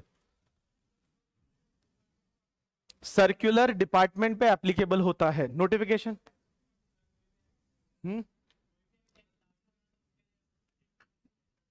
देखो दो चीजें शॉर्ट में आज बता देता हूं, कल इसको इन डिटेल में मैं आपको लिखवाऊंगा। नोटिफिकेशन और सर्कुलर में क्या फर्क होता है? एक होता है नोटिफिकेशन, एक होता है सर्कुलर। नोटिफिकेशन मतलब किसी भी चीज को नोटिफाई करने के लिए गवर्नमेंट नोटिफिकेशन निकालती है। नोटिफाई मींस अमेंडमेंट का इफेक्ट देने के लिए। जैसे मैं एक एग्जांपल लेता हूं, आप समझेंगे। मान लो आज जीएसटी की रेट 18% है। गवर्नमेंट ने इस बार बजट में डाला कि जीएसटी मान लो टेक्सटाइल इंडस्ट्री पे 18 की जगह 20% कर देंगे, या 28% कर देंगे, या 5% कर देंगे। बट उसमें यह लिखा है कि इट विल बी नोटिफाइड। जिस दिन नोटिफाई किया जाएगा उस दिन से। तो अमेंडमेंट किया है एक्ट में, बट उसका इफेक्ट देने के लिए वो लोग नोटिफिकेशन निकालेंगे। That is called notification. Means amendment किया है बट उसका इफेक्ट देने के लिए वो लोग नोटिफिकेशन निकालेंगे। That is called notification. और नोटिफिकेशन सबको मानना रहता है। इनकम टैक्स डिपार्टमेंट भी मानेगा, आप भी मानोगे। आप ये नहीं बोल सकते कि नहीं नहीं हम तो ये नोटिफिकेशन नहीं मानते, आपको मानना ही पड़ेगा। जैसे आपने सुना नया सिलेबस आने के पीछे 1 साल से चल रहा है, आपको पता तो था ही था कि भाई नया सिलेबस आ रहा है, ये हो रहा है, ये चेंज हो रहा है, ये चेंज हो रहा है। बट आपको मानना कब पड़ा? जब इंस्टीट्यूट का नोटिफिकेशन आया। इंस्टीट्यूट ने वेबसाइट पे नोटिफिकेशन डाल दिया, क्या बोला, लो आज से अब ये नया सिलेबस मई से जो है हमने सब प्रोसीजर पूरा कर दिया, सब अमेंडमेंट हो गए, अब इस अमेंडमेंट का इफेक्ट देने के लिए हम नोटिफिकेशन निकाल रहे हैं। और बोला जो मई 2024 का एग्जाम होगा वो नए सिलेबस में होगा, पुराने में होगा ही नहीं, ये नहीं वो नहीं, सब डेट्स वेट्स उन्होंने दे दी, वो नोटिफिकेशन है। आप क्या ऐसा बोल सकते हो कि नहीं नहीं मैं तो नहीं मानूंगा, मैं तो ओल्ड सिलेबस में ही दूंगा करके? ठीक है, क्या आप ऐसा कर सकते हो? नहीं, it is binding to all, it is amendment. तो अमेंडमेंट का इफेक्ट देने के लिए जैसे इंस्टीट्यूट ने नोटिफिकेशन निकाला, वैसे ही इनकम टैक्स में जो अमेंडमेंट होते हैं उसका इफेक्ट देने के लिए गवर्नमेंट नोटिफिकेशन निकालती है। वैसे ही सर्कुलर, सर्कुलर का मतलब क्या होता है पता है? कि किसी पॉइंट में कोई डाउट आ गया, किसी पॉइंट में कोई डाउट आ गया करके, ठीक है, तो उसके लिए गवर्नमेंट है वो सर्कुलर निकालती है टू क्लियरिफाई करने के लिए। जैसे इनकम टैक्स की वेबसाइट पे हूं मैं, तो इनकम टैक्स की वेबसाइट पे जब मैं हूं ना, तो यहां पे देखोगे करके, ठीक है, कुछ क्लेरिफिकेशन के लिए ये लोग सर्कुलर निकालते हैं। जैसे यहां सर्कुलर नंबर 12 2023 आपको दिख रहा है, ऊपर ही क्या दे रखा है करके, ठीक है, क्लेरिफिकेशन रिगार्डिंग, क्लेरिफिकेशन के लिए। ऐसे ही आप देखोगे ये circular number 10 2023, circular to remove difficulty, difficulty को कम करने के लिए करके, ठीक है। ये देखिए, तो यहां पे क्या होता है, ये क्या होता है, सर्कुलर है वो किसी चीज को क्लेरिफाई करने के लिए निकालते हैं। जैसे आजकल इंस्टीट्यूट अपने एफएक्यूज निकाल रही है ना, पता है ना, तो दैट क्लेरिफाई करने के लिए वो लोग क्या निकालते हैं, सर्कुलर निकालते हैं। इसके बारे में आगे जो है वो अपन कल कंटिन्यू करेंगे करके, ठीक है। और कल जो है नोटबुक लेके आना, आज मैंने कुछ नहीं लिखवाया क्योंकि आपके पास नोटबुक नहीं थी। कल आप नोटबुक लेके आओगे सब लोग अच्छी वाली, और कल अपन इसके आगे पढ़ना चालू करेंगे। आज का आपका लेक्चर है वो इंट्रोडक्टरी लेक्चर था। चलो, thanks a lot people, that's enough for today from my side.